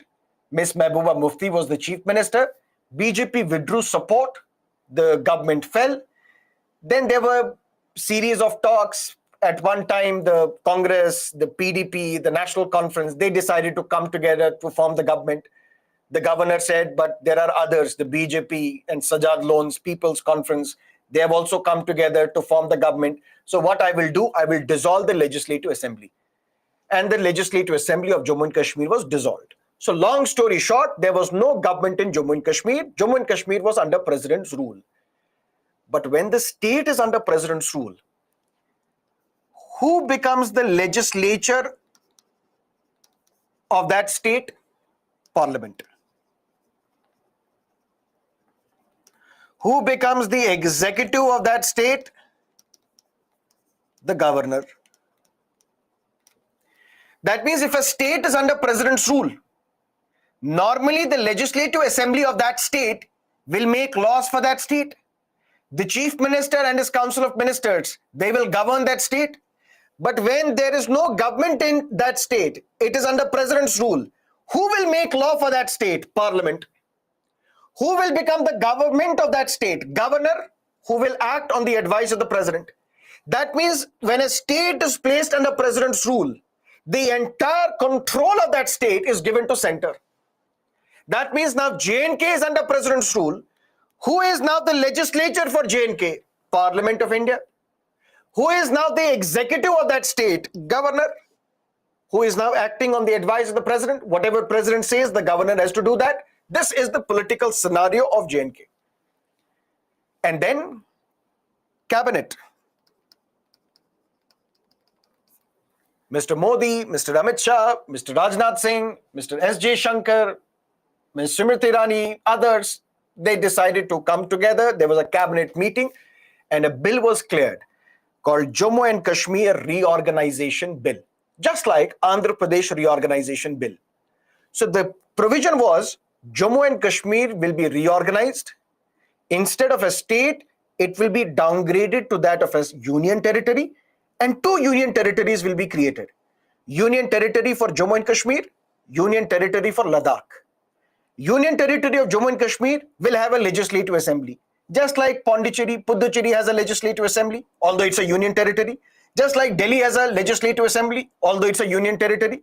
So the union territory of Jammu and Kashmir will have a legislative assembly, but the union territory of Ladakh will not have a legislative assembly. This was a bill. Jammu and Kashmir Reorganization Bill 2019. Cabinet cleared this bill. This bill was sent to the President. Dear President, please give us your approval. We want to introduce this bill in the Parliament. Said, okay, this is a bill under Article 3. Yes, sir. But under Article 3, I have to follow a consultative process. Yes, what is that? I have to consult the Legislative Assembly of that state which is going to be affected by this bill. Said, yes, but there is no Legislative Assembly in Jammu and Kashmir. Okay. Now, when there is no Legislative Assembly, who acts as the legislature of that state? Said, during President's rule, it's the Parliament. Okay, so what we will do then? This Jammu and Kashmir Reorganization Bill was cleared by the Cabinet, sent to the president. President said, I have to consult Jammu and Kashmir Legislative Assembly, which is not present right now. Instead, I will refer this matter to the parliament. So president referred the matter to the parliament. Their parliament said, yes, sir, you are now acting as the Jammu and Kashmir Legislative Assembly. Said, okay, because the state is under president's rule. Yes, sir. Give us your views. What are your views on Jammu and Kashmir reorganization bill? Parliament said, what are you saying? We agree with this. Said, do I have your view? Said, yes. This view was given. We agree with Jammu and Kashmir reorganization bill. President said, okay, I've got the view. Now, cabinet, please introduce this bill in the parliament. This bill was first introduced in Rajya Sabha. It was passed in Rajya Sabha. Then it was sent to Lok Sabha. It was passed in Lok Sabha. Then it was sent to the president. President said, oh, this is my bill. I referred it to you. He said, yes. President signed this bill. Jammu and Kashmir reorganization bill was passed, signed by the president. It became an act. But then in this act, it was mentioned that it will come into force when the government will decide. And the government, so date was not specifically mentioned. The government said, we will implement this law. We will implement Jammu and Kashmir Reorganization Act on October 31, which is the birth anniversary of Sardar Patel, the Iron Man of India, the man of unity, who was responsible for bringing most of the princely states within the Indian fold, within the Union of India. To celebrate the birth anniversary of Sardar Patel, this law, Jammu and Kashmir Reorganization Act, entered into force on October 31. That's when Jammu and Kashmir was bifurcated into Jammu and Kashmir Union Territory and Ladakh Union Territory. That's how Article 3 was used for J&K. But it raises some key questions. Key questions such as, number one, federalism. Number two, Article 356. What do we mean by federalism here? Listen to me carefully. What is a unitary constitution? All the powers are concentrated with the center. Center can create a state for administrative convenience, can dissolve that state for administrative convenience as well. All the powers are with the center. But in a federal polity, what happens? There is distribution of powers. Clear? Distribution of powers in the sense, some powers given to the center, some powers given to the states. But when we look at these union territories, there we don't see distribution of powers. Union territories are directly controlled by the center. For example, Lakshadweep is directly under the control of the center. For example, Andaman and Nicobar Islands. For example, Chandigarh. For example, Ladakh. All these union territories, Daman and Diu and Dadra and Nagar Haveli, this union territory also is directly under the control of the center. That means union territories do not share federal relationship with the center. There is no distribution of powers. There is no dual government. In fact, the government is of the center. Parliament is also the center. Now, imagine a situation where we have 28 states and 8 union territories. Listen to me carefully. We have 28 states, we have 8 union territories. These states share federal relationship with the center. That means center will have the power to make laws on foreign affairs, currency, banking, insurance. But these states will have the power to make a law on land, law and order, agriculture, gambling, so on and so forth. We will have a chief minister at the state, we'll have the prime minister at the center. There is dual government, there is distribution of powers. But these union territories, who makes laws for these union territories? Parliament. We will exclude Delhi and Puducherry for a while because they have their own legislative assembly as well. But what is their role, we will discuss in union territories. Let's focus on the other union territories.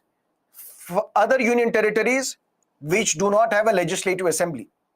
Union territories such as Ladakh, union territories such as Daman and Diu and Dadra and Nagar Haveli, Lakshadweep, Andaman and Nicobar Islands, Chandigarh, where there is no legislative assembly.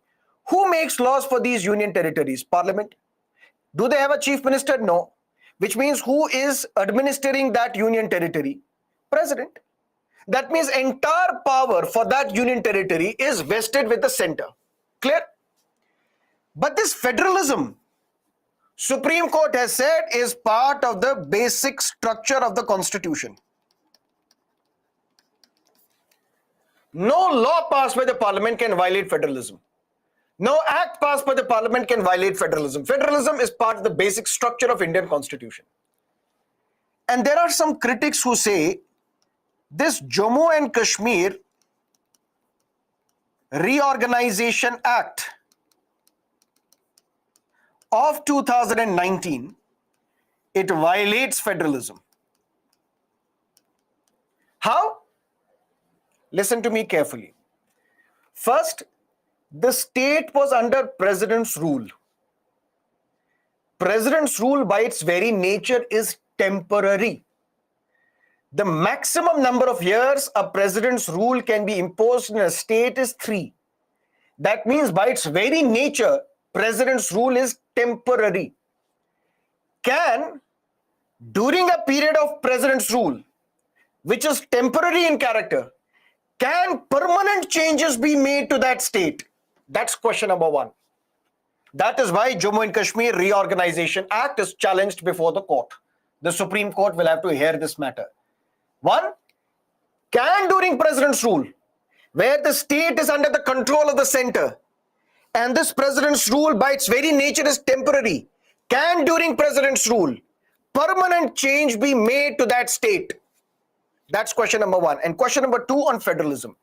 Federalism in the sense, this dual government, this distribution of powers, which ensures that our constitution is federal. What stops a future government? Today it's the BJP, tomorrow it can be Congress, day after it can be Aam Aadmi Party, then it can be my political party. What stops a future government from using Article 3 and convert Maharashtra into a union territory? That means now we will have 9 union territories. Convert Madhya Pradesh into a union territory, Karnataka into a union territory, Tamil Nadu into a union territory. That means one by one the number of states will go down, one by one the number of union territories will go up. That means we can reach a time where we will have 36 union territories. But these union territories are directly under the control of the center. They are directly under the power of the center. That means Article 1 then would be India, that is Bharat, shall not be a union of states. India, that is Bharat, shall be a union of union territories. Then where is federalism? Because if this power indeed is with the parliament, that it can downgrade an entire state and convert it into a union territory, what stops a government from converting all the 28 states into 28 union territories? Then federalism would be violated. That's the key question that Supreme Court will have to answer when this matter will be heard by the Supreme Court, whether J&K Reorganization Act is constitutional or not. But then there are others who say it is constitutional. Why? Because under Article 3, this power is given with the parliament. So parliament has the power. Is there any restriction mentioned in the Article 3 that you cannot convert a state into a union territory? Or you cannot split a state into 2 union territories? There is no such limitation mentioned. So when there is no limitation mentioned, parliament can do that. And parliament has used Article 3 genuinely, in the sense, yes, the bill was passed, but it was passed by majority. You can't say that the bill was not passed by majority. It was passed by majority, then sent to the president. President signed this. Even if you say that the views of Jammu and Kashmir Legislative Assembly were not taken, because there was not Jammu and Kashmir Legislative Assembly, because the state was under president's rule. Even if there was a Jammu and Kashmir Legislative Assembly, just like there was Andhra Pradesh Legislative Assembly. Andhra Pradesh Legislative Assembly said, we don't agree with Andhra Pradesh bifurcation. President said, go to hell. Jammu and Kashmir Legislative Assembly, if it was present, it would also have said, we don't agree. president would have said, you also go to hell, we will still bifurcate the state. So there are two sides of the argument. One argument is there is no violation of the constitution because Article 3 gives power to the parliament. Parliament has used its power. Even if there was no legislative assembly, so what? Power is with the parliament during president's rule. Even if there was legislative assembly, even if it would have given its views, so what? These views are not binding. So even if J&K Legislative Assembly would have said, no, we don't agree with this bill, even then we would have gone ahead and bifurcated Jammu and Kashmir. That's argument number one. But then there is a bigger argument concerning federalism and concerning president's rule. During president's rule, which is for a temporary period, can you make permanent changes to a state? That's number one. Number two, what stops a future government from, let's say, Maharashtra? The government is dismissed, president's rule is imposed. Then the governor, the parliament, which is acting as the legislature of Maharashtra, will recommend, okay, dissolve or bifurcate or downgrade Maharashtra to a union territory. By that logic, if this power indeed is with the parliament, then it can use Article 3 to convert India into a union of union territories, which would violate federalism, which is part of the basic structure of the Constitution. That is Article 3 of the Constitution. Any questions? Let me know.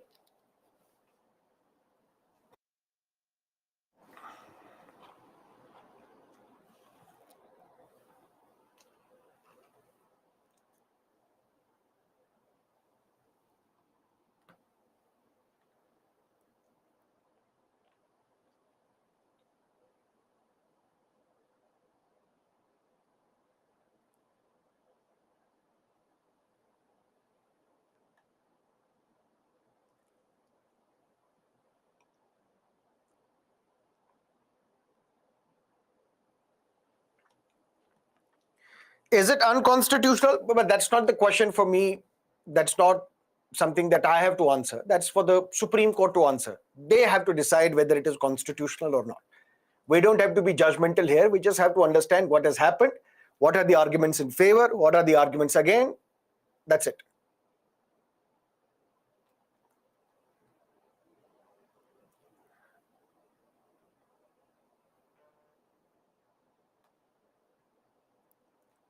Okay, so let's take a break. It's 7:50.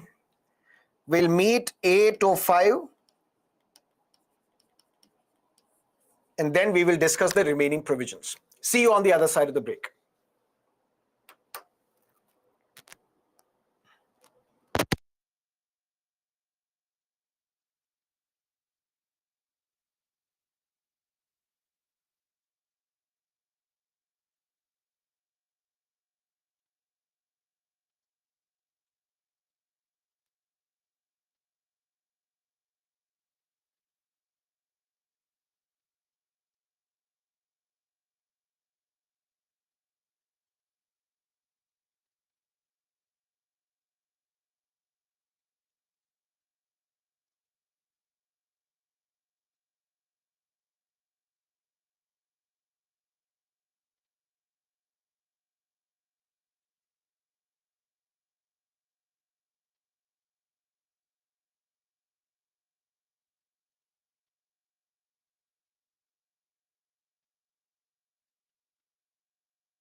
Shall we start?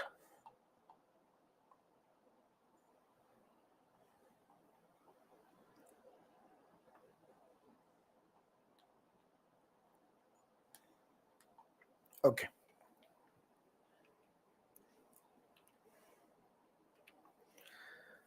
Now let's look at something else. We have Schedule 1 of the Constitution. And now let's discuss Schedule 4 of the Constitution because that is relevant for this discussion. What is Schedule 1?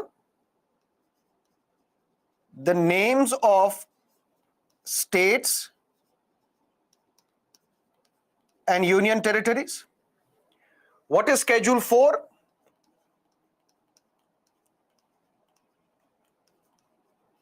Representation of states in Rajya Sabha.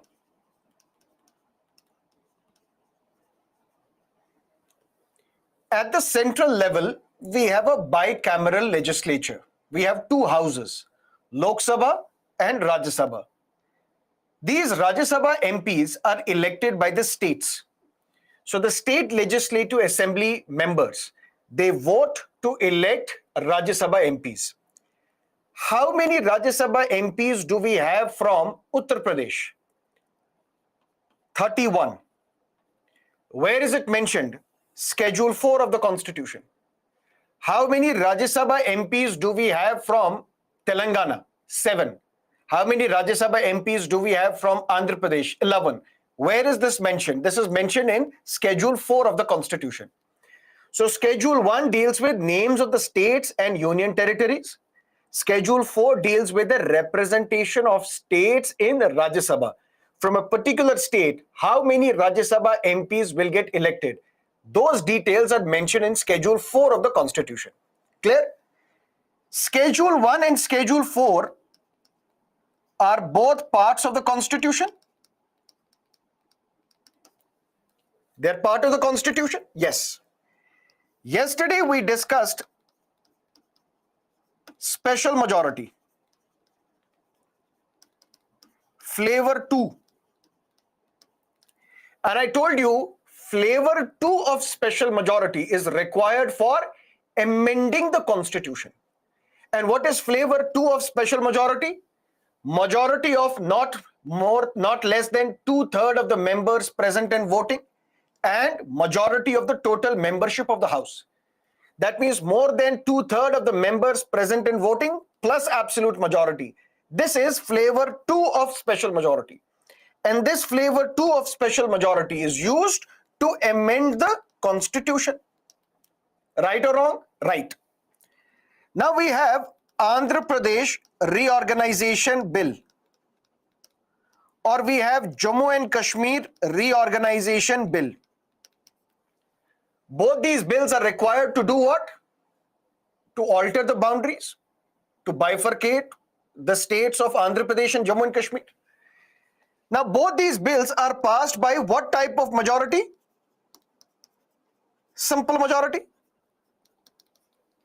Right or wrong? Right. Now Andhra Pradesh got split into Andhra Pradesh and Telangana. Now this word Telangana should also be mentioned in Schedule 1 of the Constitution. That means we will add Telangana here. Jammu and Kashmir was a state. Now Jammu and Kashmir is a union territory. That means we have to change Schedule 1 as well. Ladakh was not a name mentioned previously. Now we have to add Ladakh as well to Schedule 1 of the Constitution. Clear? But to change Schedule 1, which is part of the Constitution, which means we are amending the Constitution, it should have required special majority. But this bill was passed by simple majority. How can simple majority be used to amend the Constitution? That's question number 1. Question number 2. In Schedule 4, it was mentioned Andhra Pradesh will have 18 MPs. But now when Andhra Pradesh Reorganization Bill was passed, it was signed by the President, we had to change Schedule 4 as well. That means in Schedule 4, we have to mention Andhra Pradesh will have 11 MPs and Telangana will have 7 MPs. But Schedule 4 is part of the Constitution. To make any changes in the Constitution, we need special majority flavor too. But these bills were passed by simple majority. How can a law passed by simple majority make changes to the Constitution, amend the Constitution, Schedule 1 and Schedule 4 of the Constitution? How is that possible? That is possible because of Article 4 of the Constitution. What is Article 4? Laws made by the Parliament under Article 2 and Article 3. Let's say, what is Article 2 of the Constitution? Parliament may by law. What Parliament can do? It can admit into India a state, or it can establish new states.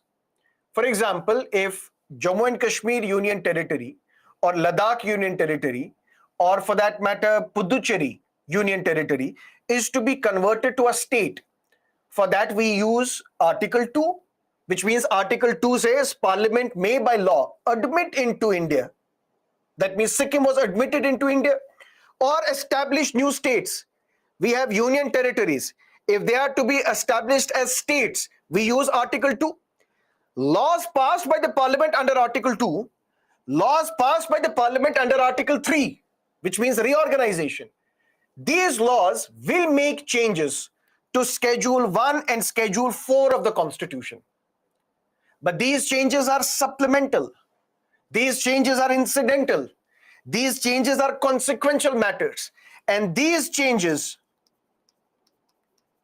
shall not be deemed as amendment to the Constitution. Sir, can you make it simple? Yes, that's my job. For example, you have a target. The target is that today you should study 5 hours.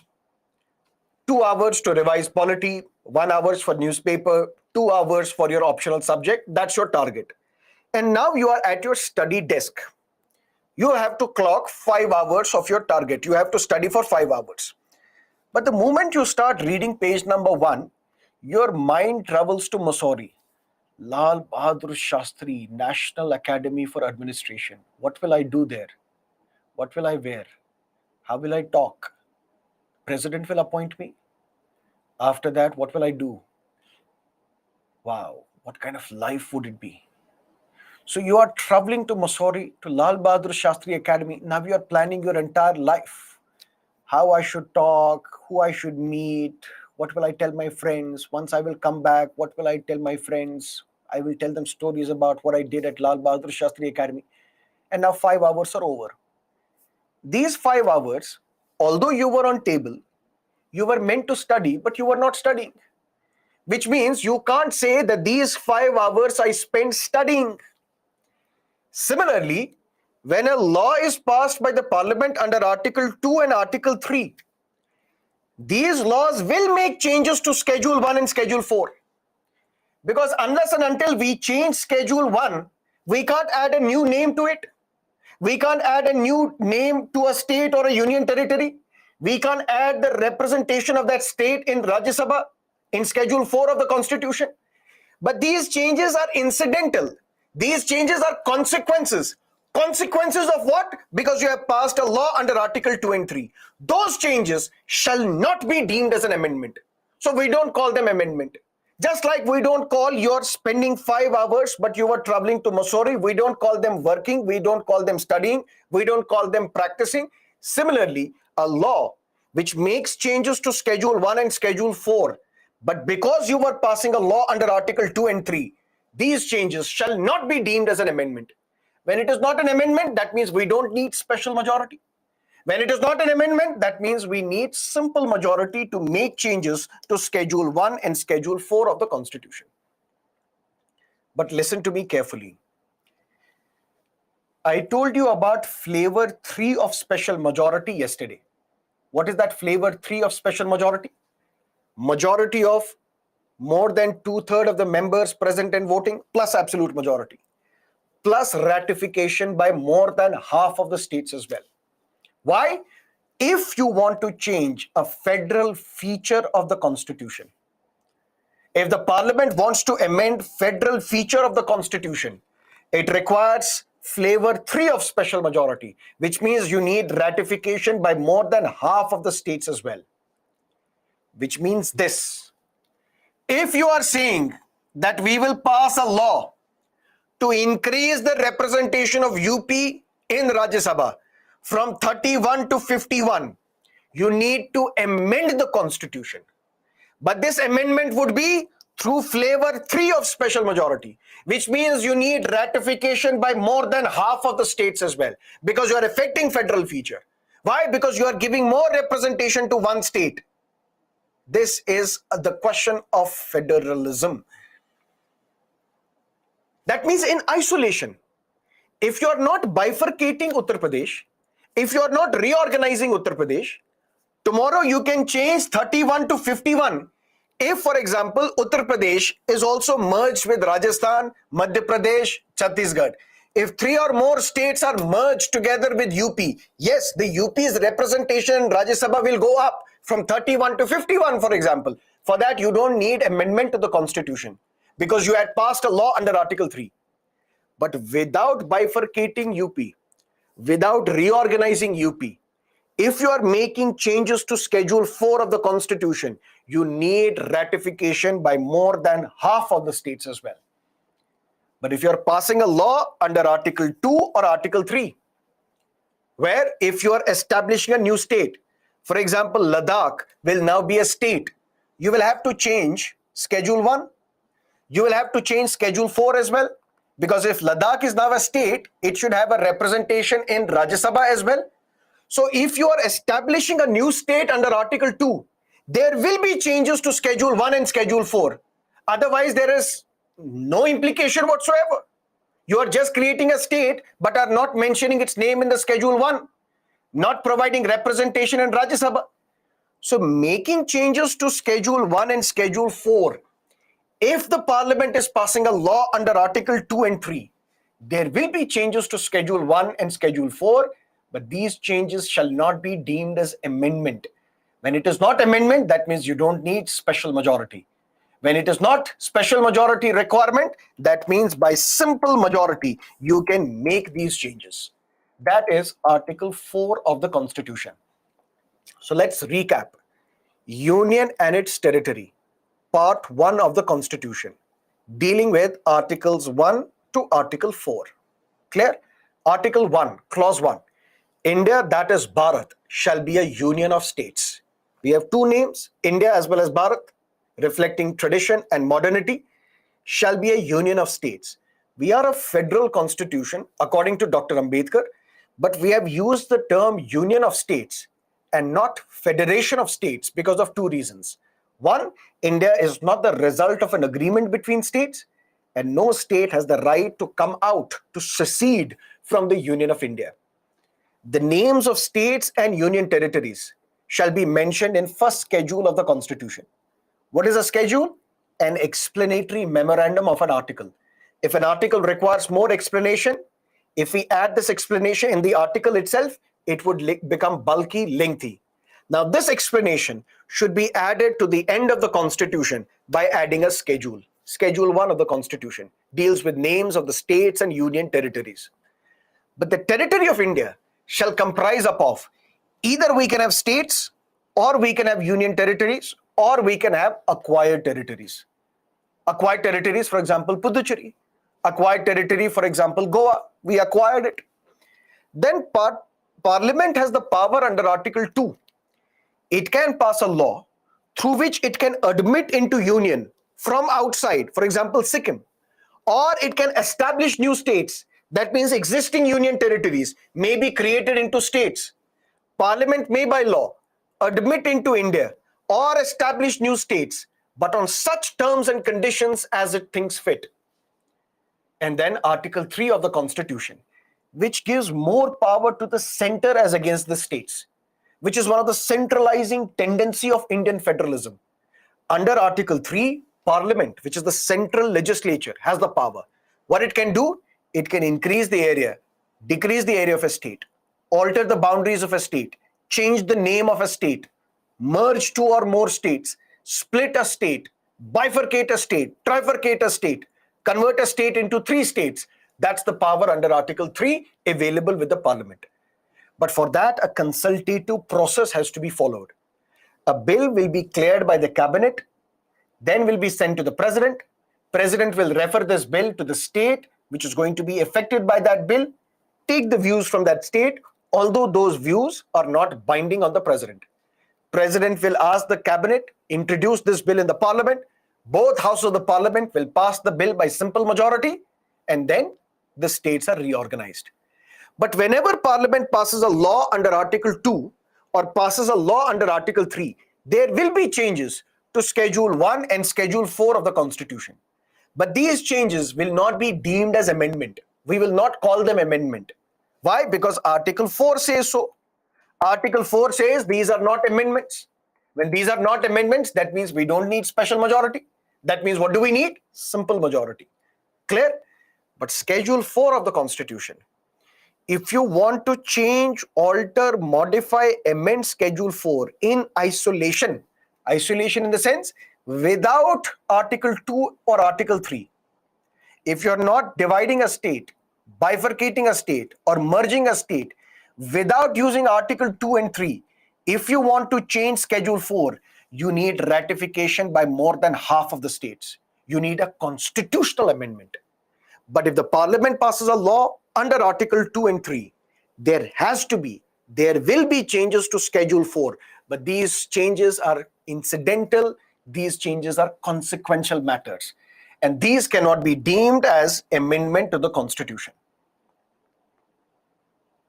Clear?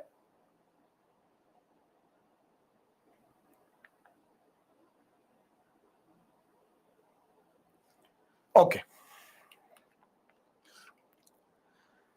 Now let's look at the reorganization of our country. In 1947, when India got independence, there were a large set of princely states as well. Princely states which were governed by the princes, which were not part of India as such, as a political entity, but they were governed separately. In 1950, when the Constitution was enacted, the entire territory of India was divided into 4 parts. Part A, Part B, Part C, Part D. Part A had those areas which were previously under the Governor General. So when we were under the British rule, during the colonial times, there used to be an individual known as Governor General who had all the powers. Those areas which were directly under the control of the Governor General, which were under the control, these were big provinces such as Bombay, Madras, Calcutta, Bengal. These were the areas which were under Part A of the Constitution. Part B had those areas which were previously princely states. For example, Mysore, for example, Jammu and Kashmir, for example, Hyderabad.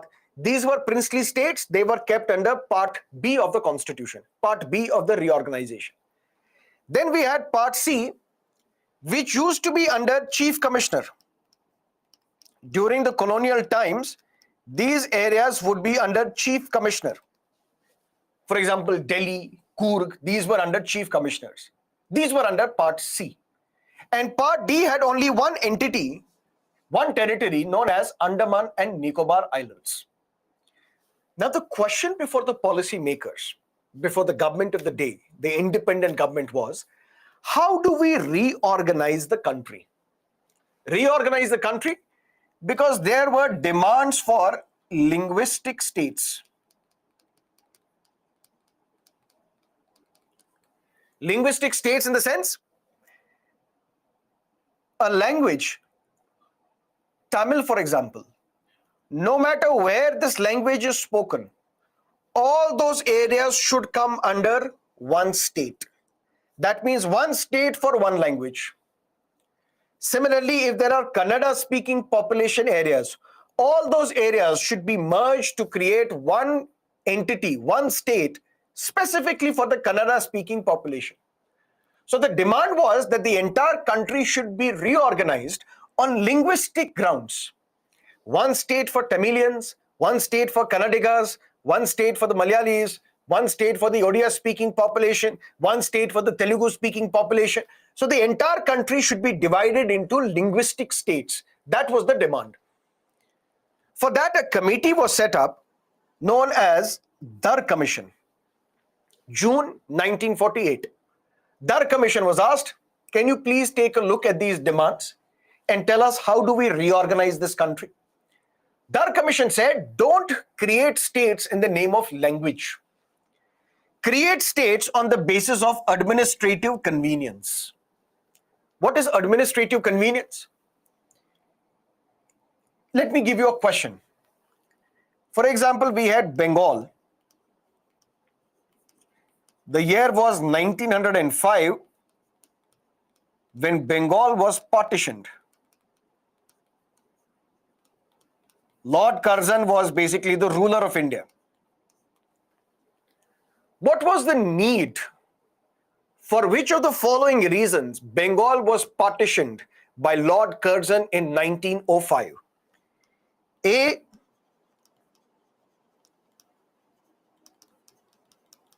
to divide Hindus and Muslims.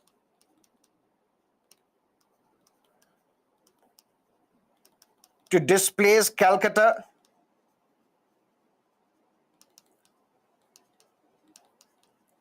As the center of India. For administrative convenience.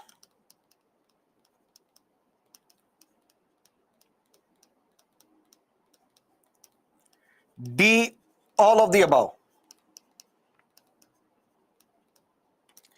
And let's take a poll.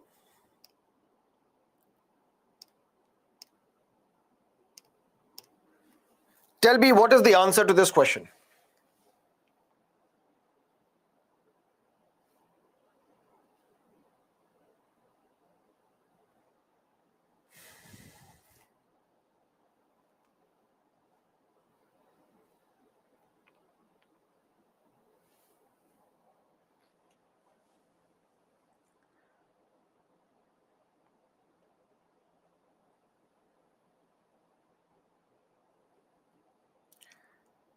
%30 of the students are right.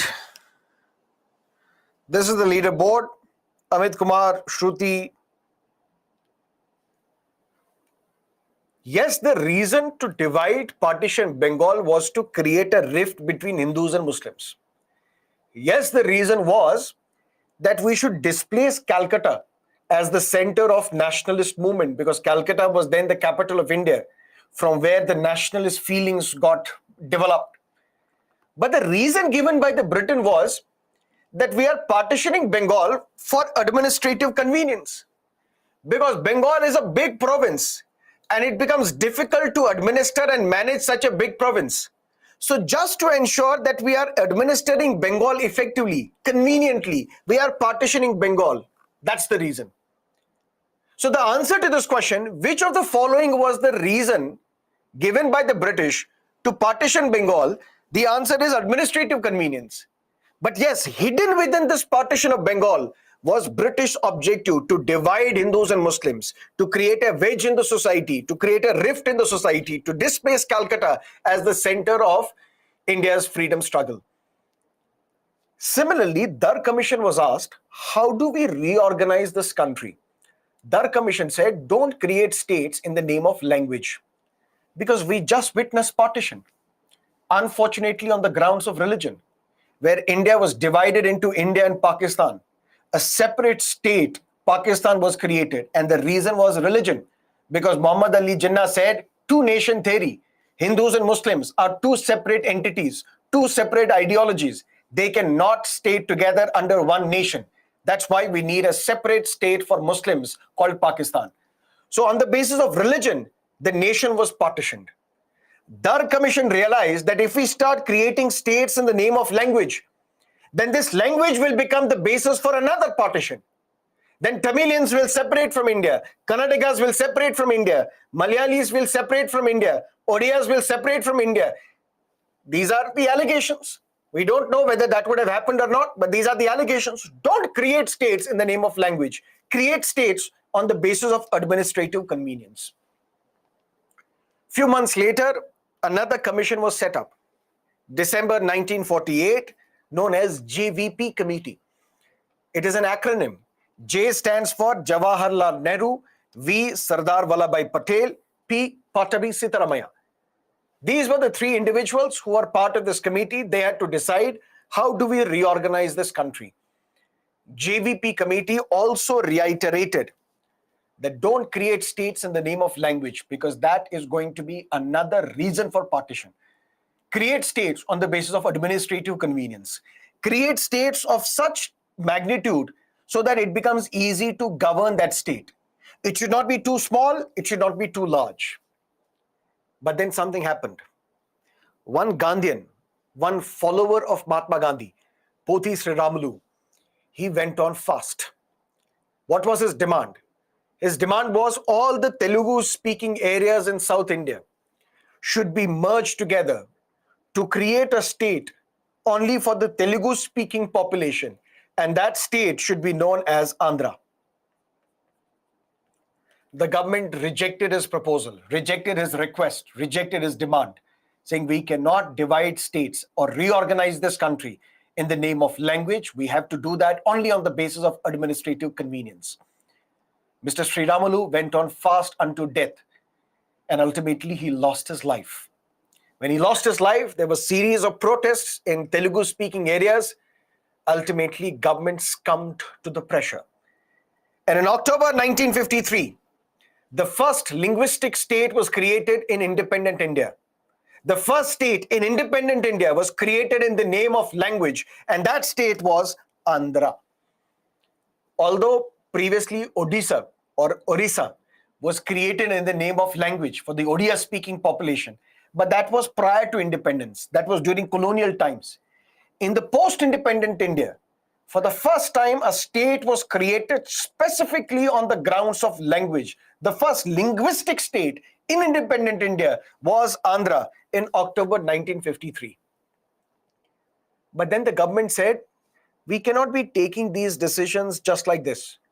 People will start protesting, they will kill themselves, some will go on fast unto death. We can't take this decision like this. We need a technical committee to decide the parameters on the basis of which we can reorganize the country.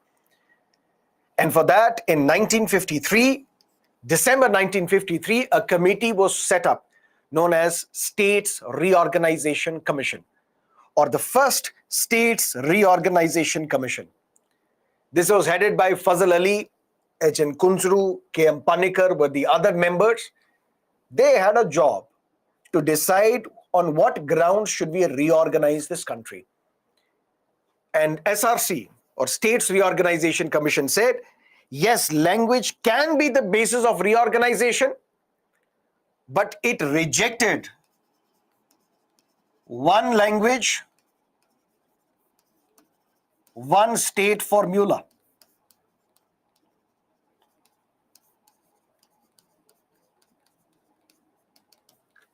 What does that mean? States Reorganization Commission said, yes, language can be the basis of reorganization. Let's create states in the name of language, respecting the sensibilities of the people. But we cannot have one state for one language. What does that mean? If we accept one language, one state, then that would mean almost the entire North India would be one state. Uttar Pradesh, Uttarakhand, Himachal Pradesh, Madhya Pradesh, Bihar, Jharkhand, all these states speak Hindi. So if we give one state to one language, almost the entire North India would be one state because they speak one common language, which is Hindi. That would make this state such a big state that it becomes difficult, impossible to govern, administer that state. So we should be creating states on the basis of administrative convenience. Yes, create states in the name of language, But we can have 3 states speaking the same language. We can have 5 states speaking the same language. One language, one state, this formula is rejected, but yes, language can be the basis of reorganization. Some of the recommendations were accepted, some were not accepted. And ultimately, in 1956, a law was passed known as States Reorganization Act. This States Reorganization Act deleted Part A, Part B, Part C, Part D provisions and instead created 14 states and 6 union territories. That's how States Reorganization Act was passed in 1956. Part A, B, C, D, which was in existence at that time, was done away with. Now we had 14 states and 6 union territories. What are these union territories? Why these union territories were created? Should we continue with these union territories? We will discuss that separately in a separate chapter called Union Territories. But here, after 1956, we saw further reorganization. More and more states got created. For example, in 2000, Chhattisgarh was carved out from Madhya Pradesh. Uttarakhand was carved out from Uttar Pradesh. Jharkhand was carved out from Bihar. Prior to that, we saw more states were created. Andhra Pradesh was bifurcated into Andhra and Telangana. And now at this time, we have 28 states and 8 union territories. But let me ask you, was it good to create states on linguistic grounds?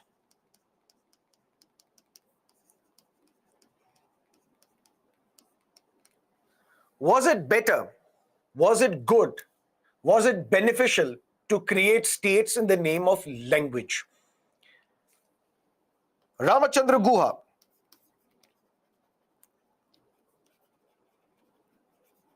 historian who writes in his book India After Gandhi, he says it was a good decision to create states in the name of language. And it has held this country united and together. Why? Because he cites the examples. Examples in our neighborhood. For example, Pakistan. Pakistan was created in the name of language. Pakistan was created in the name of language, but even this was created in the name of religion. But even this religion could not act as a glue to keep the country united. Because there was West Pakistan, there was East Pakistan. In West Pakistan, Urdu, Punjabi was spoken majorly. In East Pakistan, Bengali was spoken majorly. And in East Pakistan emerged a leader, Sheikh Mujibur Rahman. Sheikh Mujibur Rahman almost became the Prime Minister of Pakistan. He almost won the election. But then the members of West Pakistan who were speaking Urdu and Punjabi, they said, how can a Bengali govern us? Ultimately, they did not allow Sheikh Mujibur Rahman to become the Prime Minister. He was arrested as well. So language became the basis of discrimination in Pakistan. Despite the fact that it was created on the basis of religion, even this religion could not bind the two Pakistans together, West and East Pakistan, because language was not respected. And when language was not respected, what happened to Pakistan? It got dismembered. It got split. When East Pakistan launched a movement for its independence, and this East Pakistan became Bangladesh, and India played a stellar role in making Bangladesh an independent country. Srimati Gandhi, Indira Gandhi was the Prime Minister at that point in time. Which means in Pakistan, despite the fact that it was created on the grounds of religion, but since language was not respected, Bengali language was not respected, it led to the split of Pakistan. But in India, that didn't happen. We created states in the name of language. Tamil Nadu, Karnataka, Kerala, Andhra Pradesh, Odisha, Bihar, Northeast, they had their own uniqueness. So we created states in the name of language, and despite more than 7 decades have passed, we are still united. No state has come out of the Union of India because we respected language. Let's go south and look at Sri Lanka. Sri Lanka, where the majority population, where the population which was spoken by the majority was the Sinhalese, the Buddhist majority, the Sinhalese speaking majority. But the Tamil minority were discriminated. Tamil language was discriminated against. And this led to the emergence of LTTE, Liberation Tigers of Tamil Eelam, a militant outfit which had the demand that we should create a separate country in the northern and eastern part of Sri Lanka where the language is spoken Tamil. So Tamil was not respected in Sri Lanka, and it led to a civil war in Sri Lanka. This war between the LTTE and the Sri Lankan army, this war ended only in the year 2009. But after horrific human rights violations were committed by the Sri Lankan army. So since language was not respected in Sri Lanka, there was a civil war. Since language was not respected in Pakistan, Pakistan got split. But language was respected in India. States were created in the name of language. That has kept India united, despite our differences. That is why Ramachandra Guha writes that it was a sensible, wise decision on part of the policy makers to create linguistic states in India. And the linguistic states in India has helped India stay united. Clear? But then there are demands. Demands from different sections of the society, from different parts of the country. For example, UP is such a big state that it becomes difficult to manage it. UP is such a big state that it is not convenient to administer it. UP should be divided or bifurcated or even trifurcated into three. Harit Pradesh and Bundelkhand should be carved out as separate states from UP. So we should have Uttar Pradesh, but Harit Pradesh should be carved out of. Bundelkhand should be a separate state from UP. Similarly, Maru Pradesh in Rajasthan should be created. Similarly, Coorg is asking for a union territory status in Karnataka. Similarly, Vidarbha, where we see horrific farmer suicides, distress in the farming sector, Vidarbha is asking for a separate state. Bodoland in Assam is asking for a separate state. Gorkha land in West Bengal is asking for a separate state. Despite the fact that there are these different demands coming from different parts of the country, this is where experts say we need a second States Reorganization Commission. So just like we had a first States Reorganization Commission in 1953, which gave its report in 1955, on the basis of which States Reorganization Act was passed in 1956, we need a similar States Reorganization Commission now because there are these demands coming from different sections of the society. And we also need to understand, is small beautiful? Beautiful in the sense, if United States can have 50 states, can India not have more than 28 states?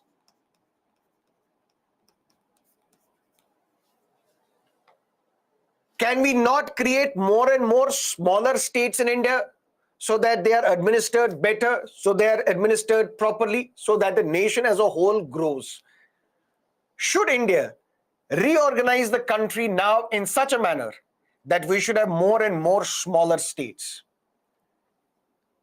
There are arguments in favor of smaller states. There are arguments against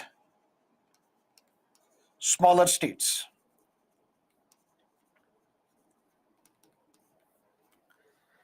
Let me know in the comment section, what is your point of view? Should we have more and more smaller states, or should we not have smaller states in India? I'll give you 2 minutes to respond.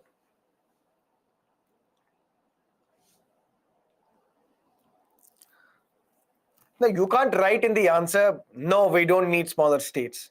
Yes, we need smaller states. You have to justify your answer.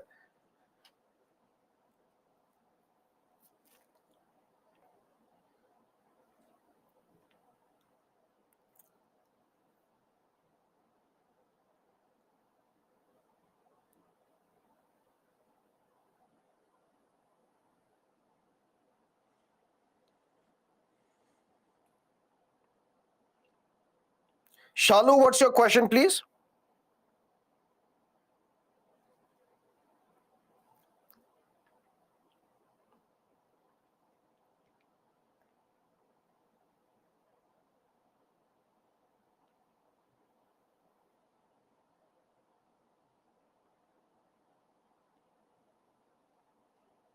Okay. Now let's look at arguments in favor of smaller states. Smaller states are created. Why? Because the argument is it will have a stable polity and it will result in equitable development.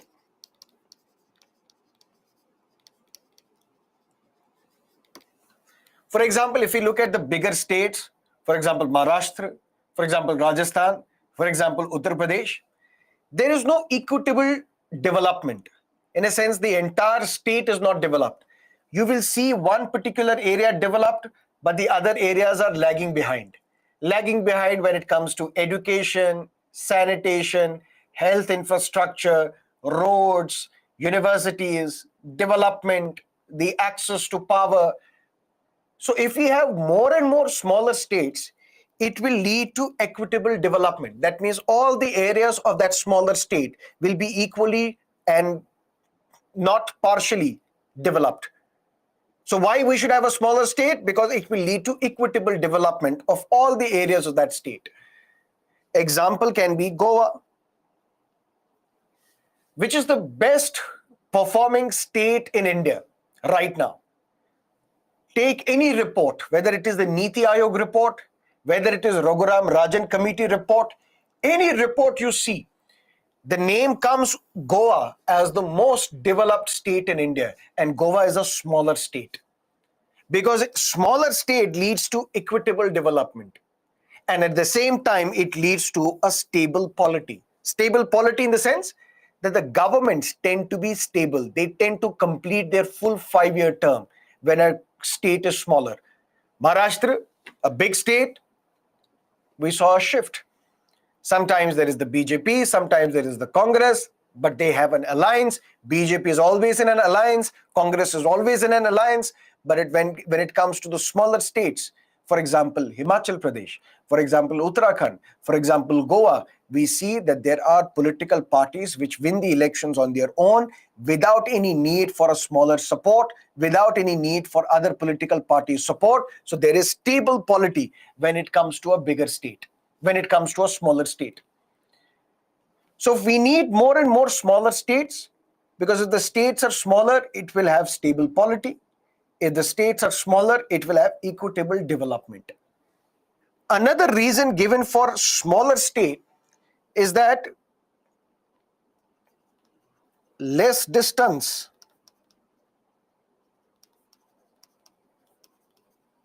between the capital and the other parts of the state.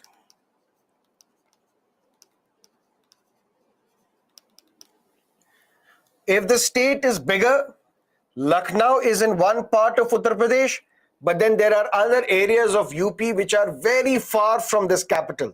Which means if you have to meet ministers, if you have to meet secretariat officers, you have to travel long distances to reach the capital, which is a disadvantage.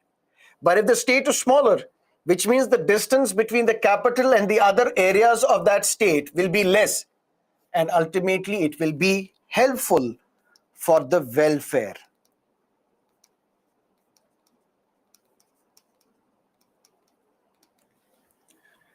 If the state is also smaller, a smaller state will also result in making employment opportunities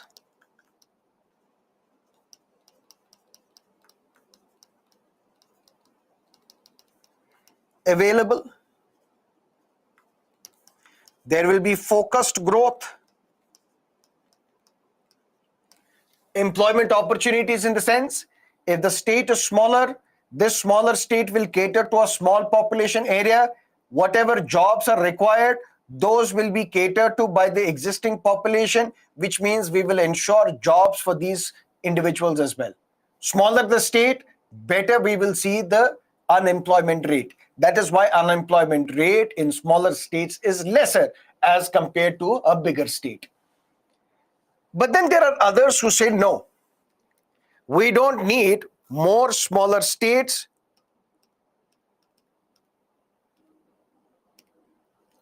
Why? Because it will be financial burden.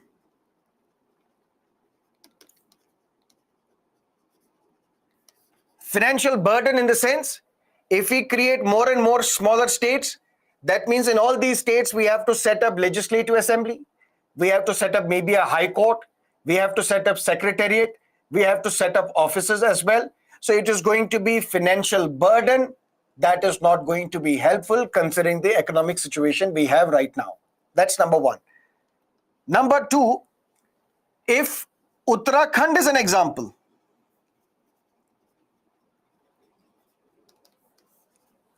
Uttarakhand, for example, no matter which report you look at, whether it is Raghuram Rajan Committee report, whether it is Niti Aayog report, the best performing state is Goa, followed by Uttarakhand. That is the argument cited by those who are in favor of smaller states. They say, look at Uttarakhand, which was carved out from Uttar Pradesh. Uttar Pradesh is still lagging behind. But Uttarakhand, which was carved out from Uttar Pradesh, since it's a smaller state, look at how developed it is. But Uttarakhand is developed because of its special category status. What is a special category state status? For example, there are some centrally sponsored schemes. For example, some schemes are launched by the central government. For all the states, the contribution of the central government to implement that scheme is 70, but the states will have to contribute 30% of the funds. So if there is a central sponsored scheme to implement that scheme, for example, there is an insurance scheme, Ayushman Bharat, any central sponsored scheme, 70% of the funding will be given by the center, 30% will have to be raised by the states. But for special category states, it is in the ratio of 90:10. 90% funds will come from the center. Only 10% will have to be raised by the states. And even this 10%, cheap loans are given by the center. And there are 11 states in India which have a special category status. For example, Himachal Pradesh, Uttarakhand, the Seven Sisters of the Northeast, Sikkim, Jammu and Kashmir. These are the 11 areas which are under special category status, where 90% of the contribution in a central sponsored scheme is given by the center, only 10% is raised by the states.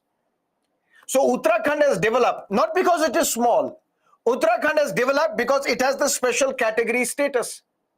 The same special category status is asked by Bihar. The same special category status is asked by Odisha. The same special category status is asked by Andhra Pradesh and Telangana. So if this special category status was not given to Uttarakhand, we may not have seen Uttarakhand developing. And Uttarakhand has developed. But look at the environmental costs that it had to pay. Look at the floods which happened in Uttarakhand few years ago. And look at the Joshimath sinking that we are seeing now.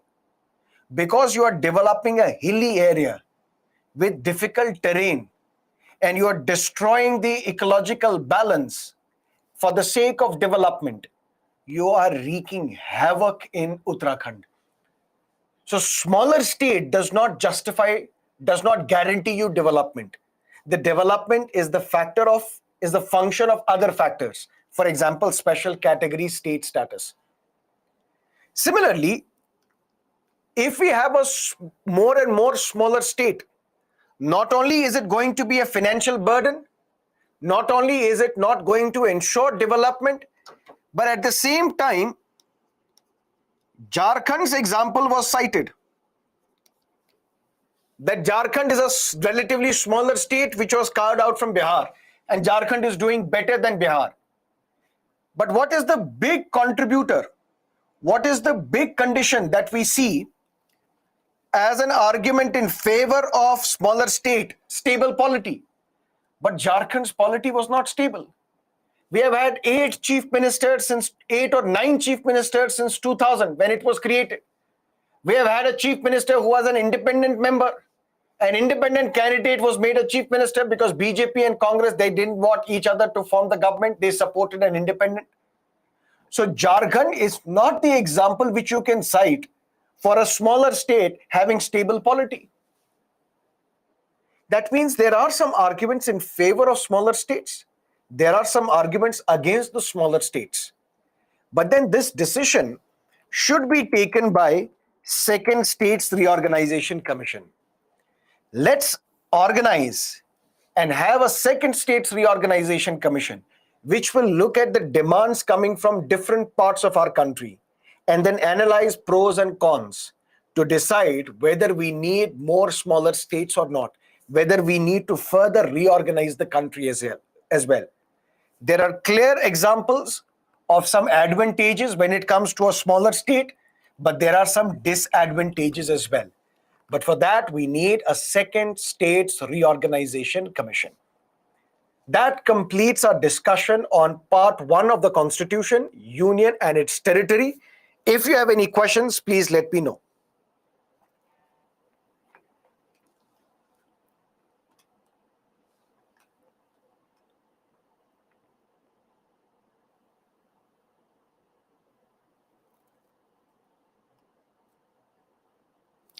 Is time given to state legislature under Article 3? Yes, time is given. For example, 10 days, 15 days, whatever time is given by the president, within that time, the state legislature has to respond, give its views. But what is that time period is not mentioned in the Constitution. That president decides.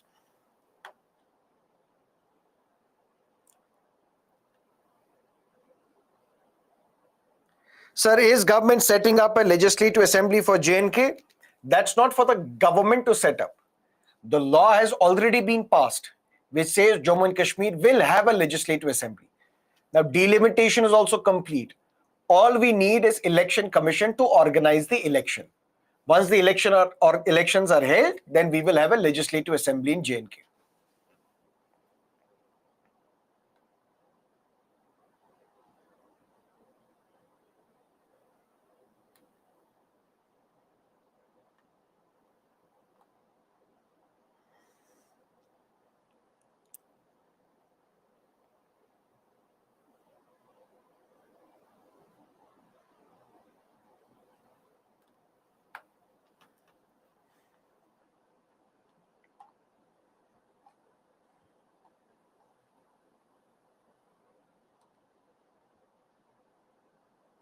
Does union territories without legislature also has MPs in Rajya Sabha? No. For example, Chandigarh, Lakshadweep, Ladakh, Daman and Diu, Dadra and Nagar Haveli, Andaman and Nicobar, they don't have representation in Rajya Sabha. Because I told you, Rajya Sabha MPs are elected by the state legislative MLAs. So only those states which have a legislative assembly, only those UTs which have a legislative assembly, they have representation in Rajya Sabha. Is J&K becoming state or not? That's the question you have to ask Mr. Modi and Mr. Amit Shah. I cannot answer on their behalf. Although they have promised in the parliament that statehood will be restored soon once the situation stabilizes, but that's a political decision to be taken by the government.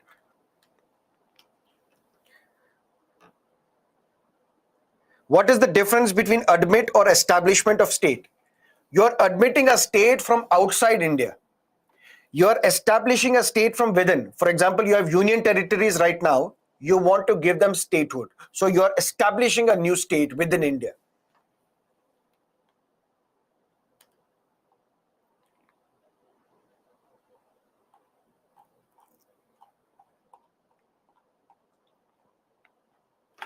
Okay. Ladakh Union Territory without legislative assembly.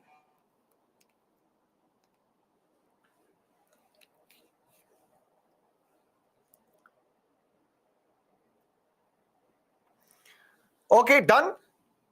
Let's now look at part 2 of the Constitution. Part 2 deals with citizenship. And here we will have to discuss Articles 5 to 11. But Articles 5 to 10 are not of much significance, relevance for your exam. It is Article 11 which becomes important for your exam.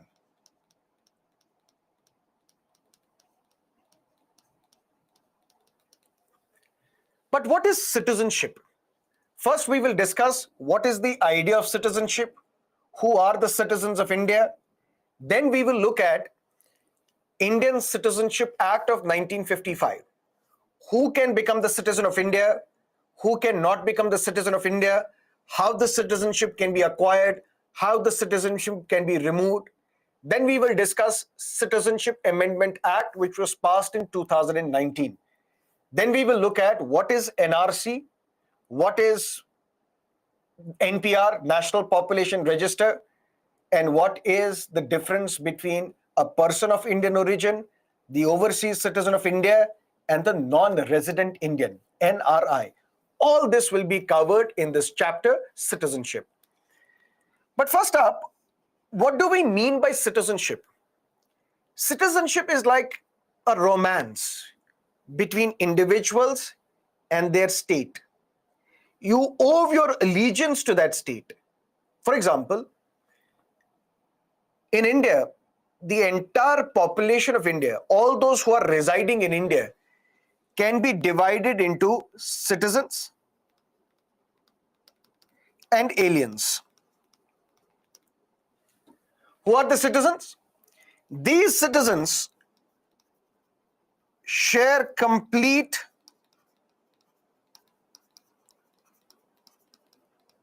relationship with India, enjoy all civil and political rights. Citizenship chapter, part 2 of the Constitution, under Articles 5 to 11. Articles 5 to 10, I will tell you what they are, but they are not of much significance now for your examination. But Article 11 is important. But what is citizenship? Citizenship is basically a relationship between a group of people and the state, and you owe your allegiance to the state. What does that mean? That means if we look at all the people who are residing in India right now, we can divide them, categorize them into two categories. Some of them are citizens, others are aliens. Who are these aliens? Foreigners. For example, there are foreigners working in India, foreigners residing in India, studying in India, conducting business in India, on tourism related reasons in India, on medical reasons in India. These are what we call aliens. These aliens can further be divided into friendly aliens and enemy aliens. Who are these friendly aliens? Citizens of those countries which share good relationship with India, which share cordial relations with India. For example, US citizens in India, they are friendly aliens. Canadian citizens in India, they are friendly aliens. German citizens in India, they are friendly aliens. Enemy aliens are the citizens of those countries with which India is at war. So tomorrow, if there is a war between India and China, the citizens of China in India, they will become enemy aliens. Clear? So all those who are residing within the territory of India, we can break it down into two categories: citizens, aliens. Who are aliens? Foreigners. Who are these foreigners? Either friendly aliens or enemy aliens. Friendly aliens are the citizens of those countries which share good, cordial relations with India. And enemy aliens are the citizens of those countries with which India is at war. But it is these citizens which share cordial relationship or symbiotic relationship with the center or with the state. How? State confers rights on citizens,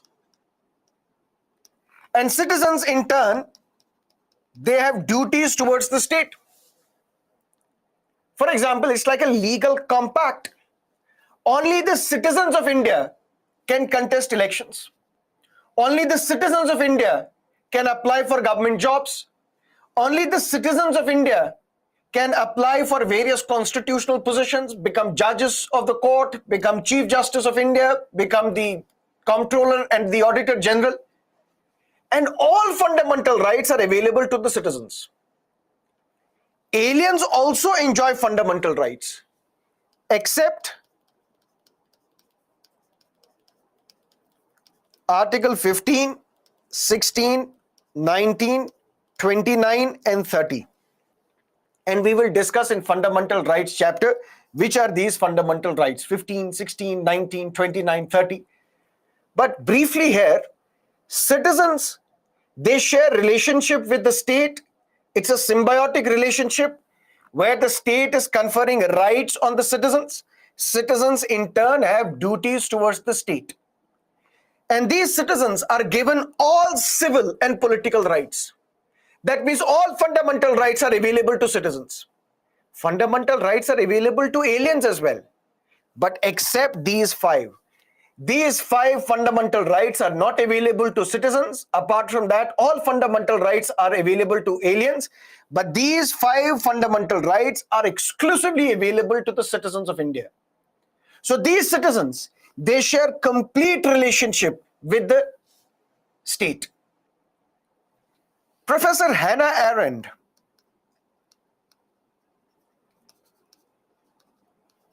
American political scientist, theorist, philosopher, she says, and she gave the beautiful definition of citizenship.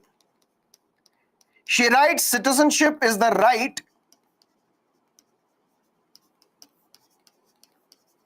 to have the rights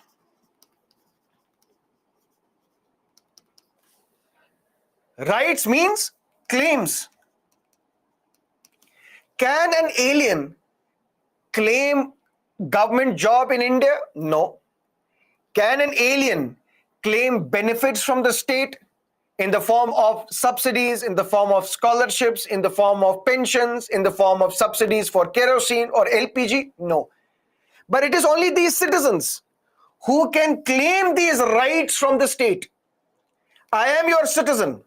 You have accepted me as your citizen. That means there has to be legal acceptance as well. Tomorrow, Pakistanis cannot claim we are the citizens of India. If they claim, India has to accept their claim that yes, you are the citizens of India. But citizenship is you are claiming you are the citizen and the state should legally accept you as citizen. It is this symbiotic relationship which defines the relationship between the citizens and the state.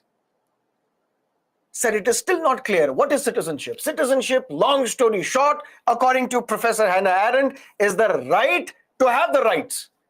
So only a citizen can claim something from the state. Give me all my fundamental rights.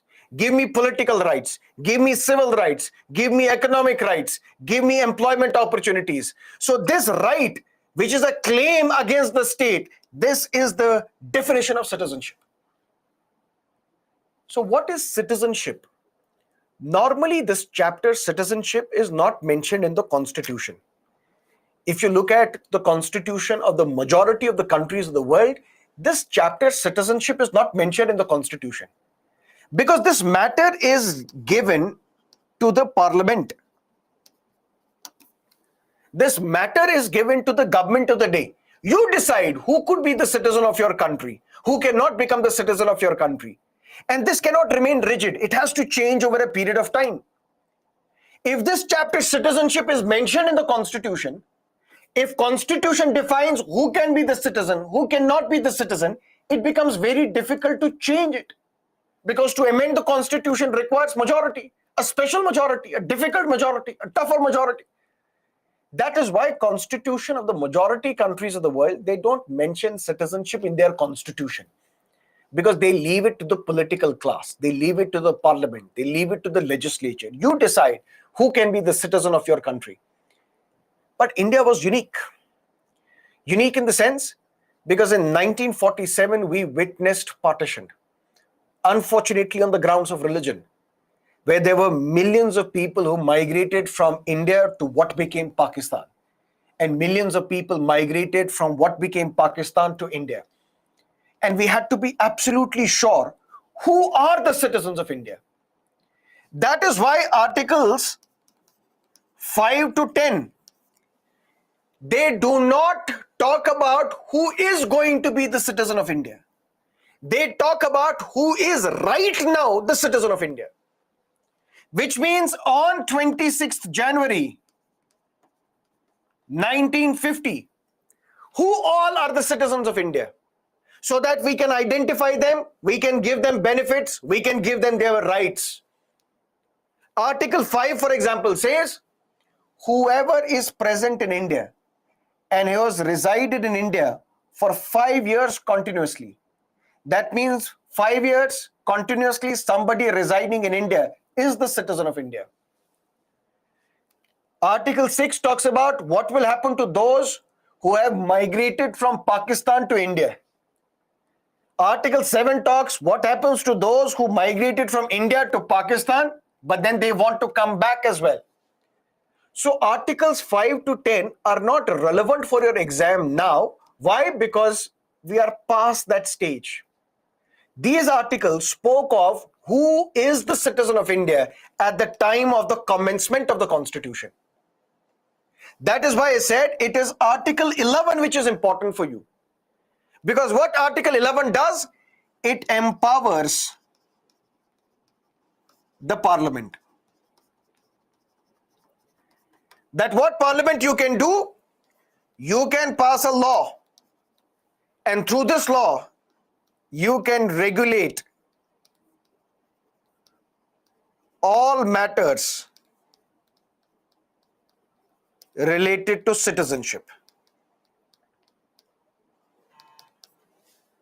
That means Constitution has defined only those who are the citizens at the time of the commencement of the Constitution. But after that, the ball is in the court of the Parliament. The ball is with the political class. You decide, you define who can now become the citizen of India. How can they become citizens of India? How can citizenship be revoked as well? That is why Article 11 gives power to the Parliament that you can pass a law, and through this law you can regulate all matters related to citizenship. And that is how in 1955 a law was passed by the Parliament known as the Citizenship Act of 1955. And it is this law which has been amended multiple times. And the last time this law was amended was in the year 2019 when Citizenship Amendment Act was passed. So let's recap. Part 2 of the Constitution deals with citizenship. What is citizenship? Citizenship is like a romance between the individuals and the state. You can say the feeling of citizenship is like when there is an India-Pakistan cricket match and on the last ball, Virat Kohli does something or R. Ashwin does something, hits a double, and then India defeats Pakistan. That feeling, that romantic idea is the feeling of citizenship. A German citizen watching this India-Pakistan cricket match will not feel the same way as you would feel it. So that idea is the idea of citizenship. So citizenship is basically legal acceptance. I'm claiming that I'm the citizen of India, but the state should also accept my claim. Once the state accepts my claim by giving me a citizenship certificate, this citizenship certificate says that now you can claim your rights. And as a citizen, I have all these civil and political rights in India. But when we look at all the people who are residing within India, we can break it down into two broad categories. Either you are citizens or you are aliens. Who are these aliens? Is basically a term, alienus, which means stranger. Aliens are strangers, that means they're not citizens. Aliens can be either friendly aliens, that means citizens of those countries which share good, friendly, cordial relations with India, or enemy aliens, citizens of those countries with which India is at war. And these aliens they do not enjoy all fundamental rights. They do not enjoy Articles 15, 16, 19, 29, and 30. But citizens, they enjoy all civil and political rights. So, in one word, if in one line we have to define what is a citizenship, for that we need to go back to the writings of Professor Hannah Arendt, where she writes that citizenship is the right to have the rights. Once you are a citizen, you have a right to enjoy all the civil and political rights that are available. Only you have the right to apply for government jobs. Only you have the right to vote. Only you have the right to contest elections. This right will not be given to the foreigners. But normally this chapter citizenship is left to the political class, is left to the elected representatives, is left to the parliament, because parliament consists of representatives of the people. This parliament has the power to decide who can be the citizen, who cannot be the citizen, how the citizenship can be acquired. But this chapter, citizenship, is mentioned in the constitution because of the sorry partition that took place, unfortunately on the grounds of religion. So when the constitution was enacted, we had to be absolutely sure who are the citizens of India. That is why Articles 5 to 10, they talk about citizenship at the time of the commencement of the constitution. When the constitution was enacted, when the constitution entered into force on 26 January 1950, who are the citizens of India? All those who are present in India and who have resided in India for 5 years continuously, they are the citizens of India on 26 January 1950. Those who have migrated from Pakistan to India before this particular date, they are also the citizens of India. We will discuss that date later. Those who have migrated from India to Pakistan and then they want to come back, if they come back before this particular date, they are the citizens of India. We will discuss that date later. That means who are the citizens of India at the time of the commencement of the constitution? Those are the provisions that Article 5 to 10 deal with. But Articles 5 to 10 or the Constitution of India does not have an elaborate provision, does not have an elaborate list of who can become the citizen, who cannot become the citizen. That power is given to the parliament. Because under Article 11, power is given to the parliament that from now onwards you decide. We, Constitution, has decided who is the citizen at the time of the commencement of the Constitution. After this, Parliament, you pass a law, you decide who can be the citizen of India. And Parliament passed this law in 1955, known as the Citizenship Act, which has been amended multiple times. The last amendment is in 2019. And it is this Citizenship Act which defines, decides, tells us what are the ways by which you can acquire Indian citizenship. What are the ways by which you can lose your citizenship as well. So now we will have to discuss what is this Citizenship Act of 1955. Any questions as of now? Let me know.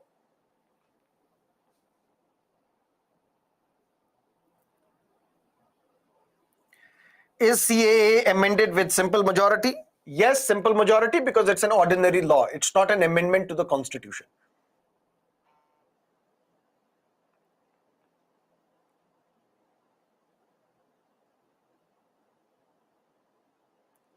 And one more thing, we'll do one thing. What are the ways of acquiring citizenship? What are the ways by which you can lose your citizenship? All this we will discuss on Monday. We'll start Monday onwards and complete this chapter, citizenship. Normally on Fridays, we take a look at the previous year's question papers. So whatever we study from Monday to Friday, from these topics, what type of questions had been asked in the prelims exam, what sort of questions had been asked in the mains exam, we discuss all these prelims and mains based questions on Fridays. But today is different. Why? Because we have just started this program. The first class was on Wednesday. So we can't take previous year's question papers today because there are very few questions then we'll have to discuss. We will take previous year's question papers, both prelims as well as mains based questions, next Friday. where we will take all the topics that we will be covering till Friday.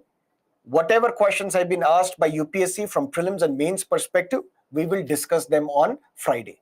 Clear? Right now, whatever questions you have, just let me know. I'll answer your queries.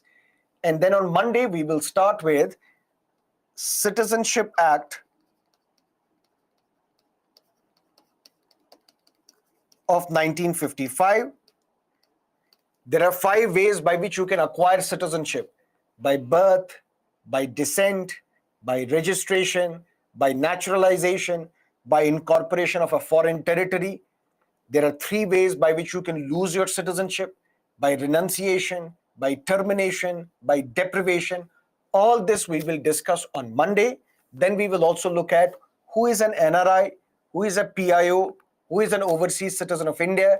We will look at the Citizenship Amendment Act of 2019. We will look at what is NRC, what is NPR, what is the Assam Accord, what is the cutoff date for citizens or citizenship in India. All that we will discuss on Monday and Tuesday. Right now, if you have any questions, let me know.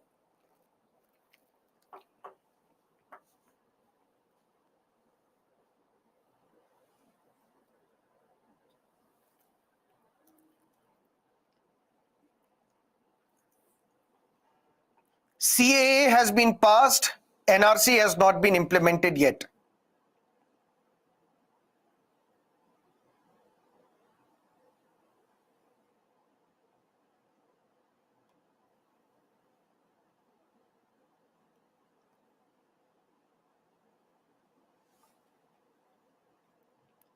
Which chapter to study from Lakshmikant? Union and its territory. Is there an exam tomorrow? Yes, there will be MCQs and a descriptive questions based on what we have covered on Wednesday, Thursday, and today.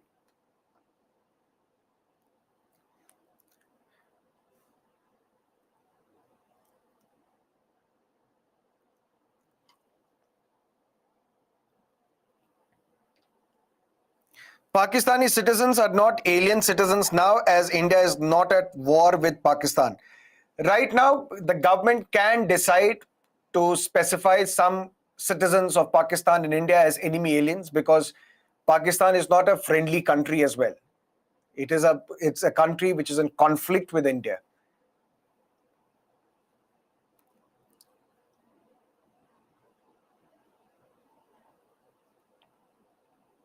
If you don't have any doubts, you may leave. We'll meet tomorrow. We will meet Monday, sorry. Tomorrow there is no class.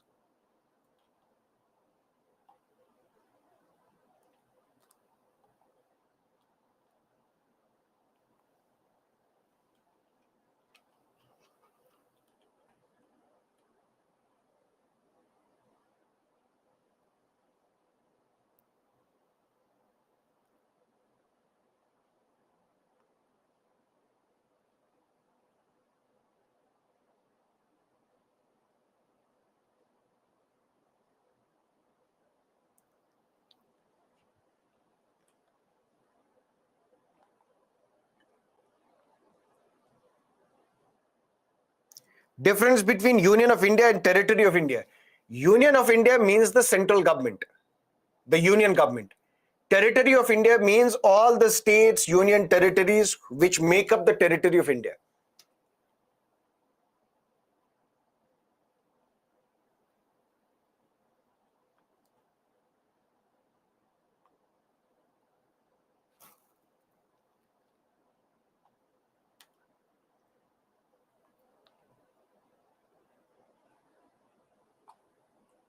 What is meaning of republic?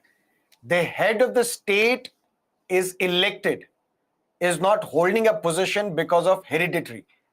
That country is a republic. India is a republic because the head of the state. Who is the head of the state? The President of India. President of India is elected individual. So we say India is a republic. Britain is not a republic. It's a monarchy or a constitutional monarchy, because they have a democracy as well. They have the prime minister as well. But the head of the state is the king, who is not an elected individual. That is why Britain is a constitutional monarchy. Can one person take citizenship of India as well as another country? No, we don't recognize dual citizenship. You can only be the citizen of India, you cannot be the citizen of any other country. Why do we need union territories in India? That's, my dear, I told you, we will discuss separately in union territories chapter.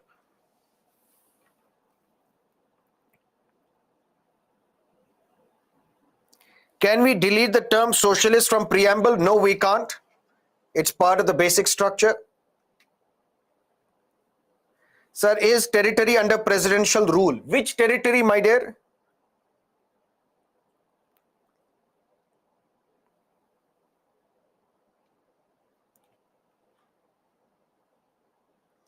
By abrogation of Article 370, any advantage to J&K? We have not discussed Article 370 at all. So once we discuss Article 370, we will discuss your question. 8 union territories. 8 union territories, they are directly under the control of the center, which means the president is the head of all these union territories. But there are 3 union territories which have a legislative assembly or which will have a legislative assembly. For example, Delhi and Puducherry, they have a legislative assembly. Jammu and Kashmir will have a legislative assembly.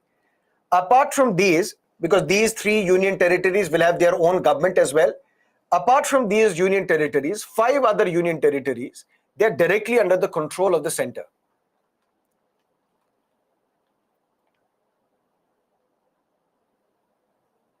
Sir, is it possible to implement NRC across the nation? It is possible. It was implemented in Assam. It can be implemented throughout the country as well.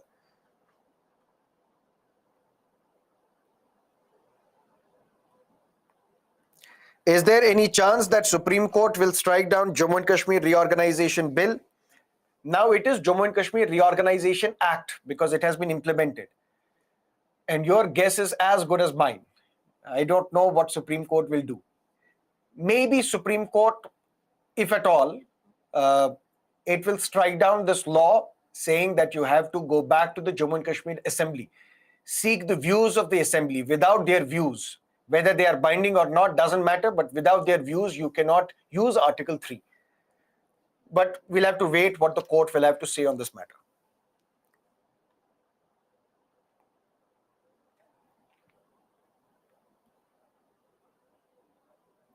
Is it possible to give Delhi statehood?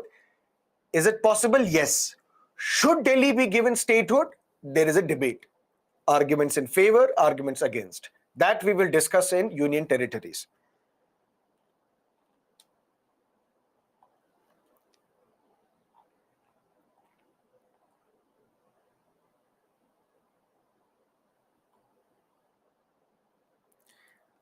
Why 15, 16, 19, 29, 30 are not available to foreigners?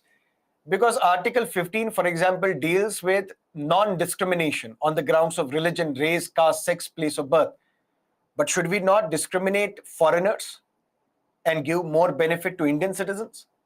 Article 16 is related to public employment, government jobs.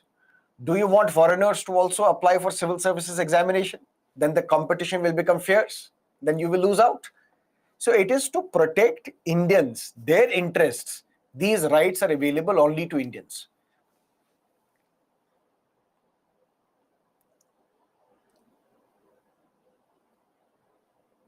Why Sonia Gandhi is not contesting an election as she is the citizen of India? Does they have no citizen in India? Is Sonia Gandhi a foreign resident? This question is asked by Femina.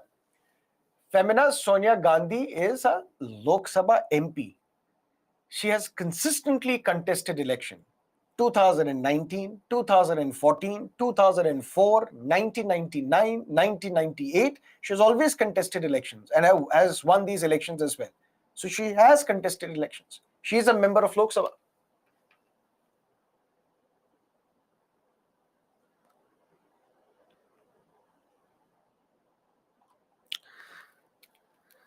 Okay, that is it for today.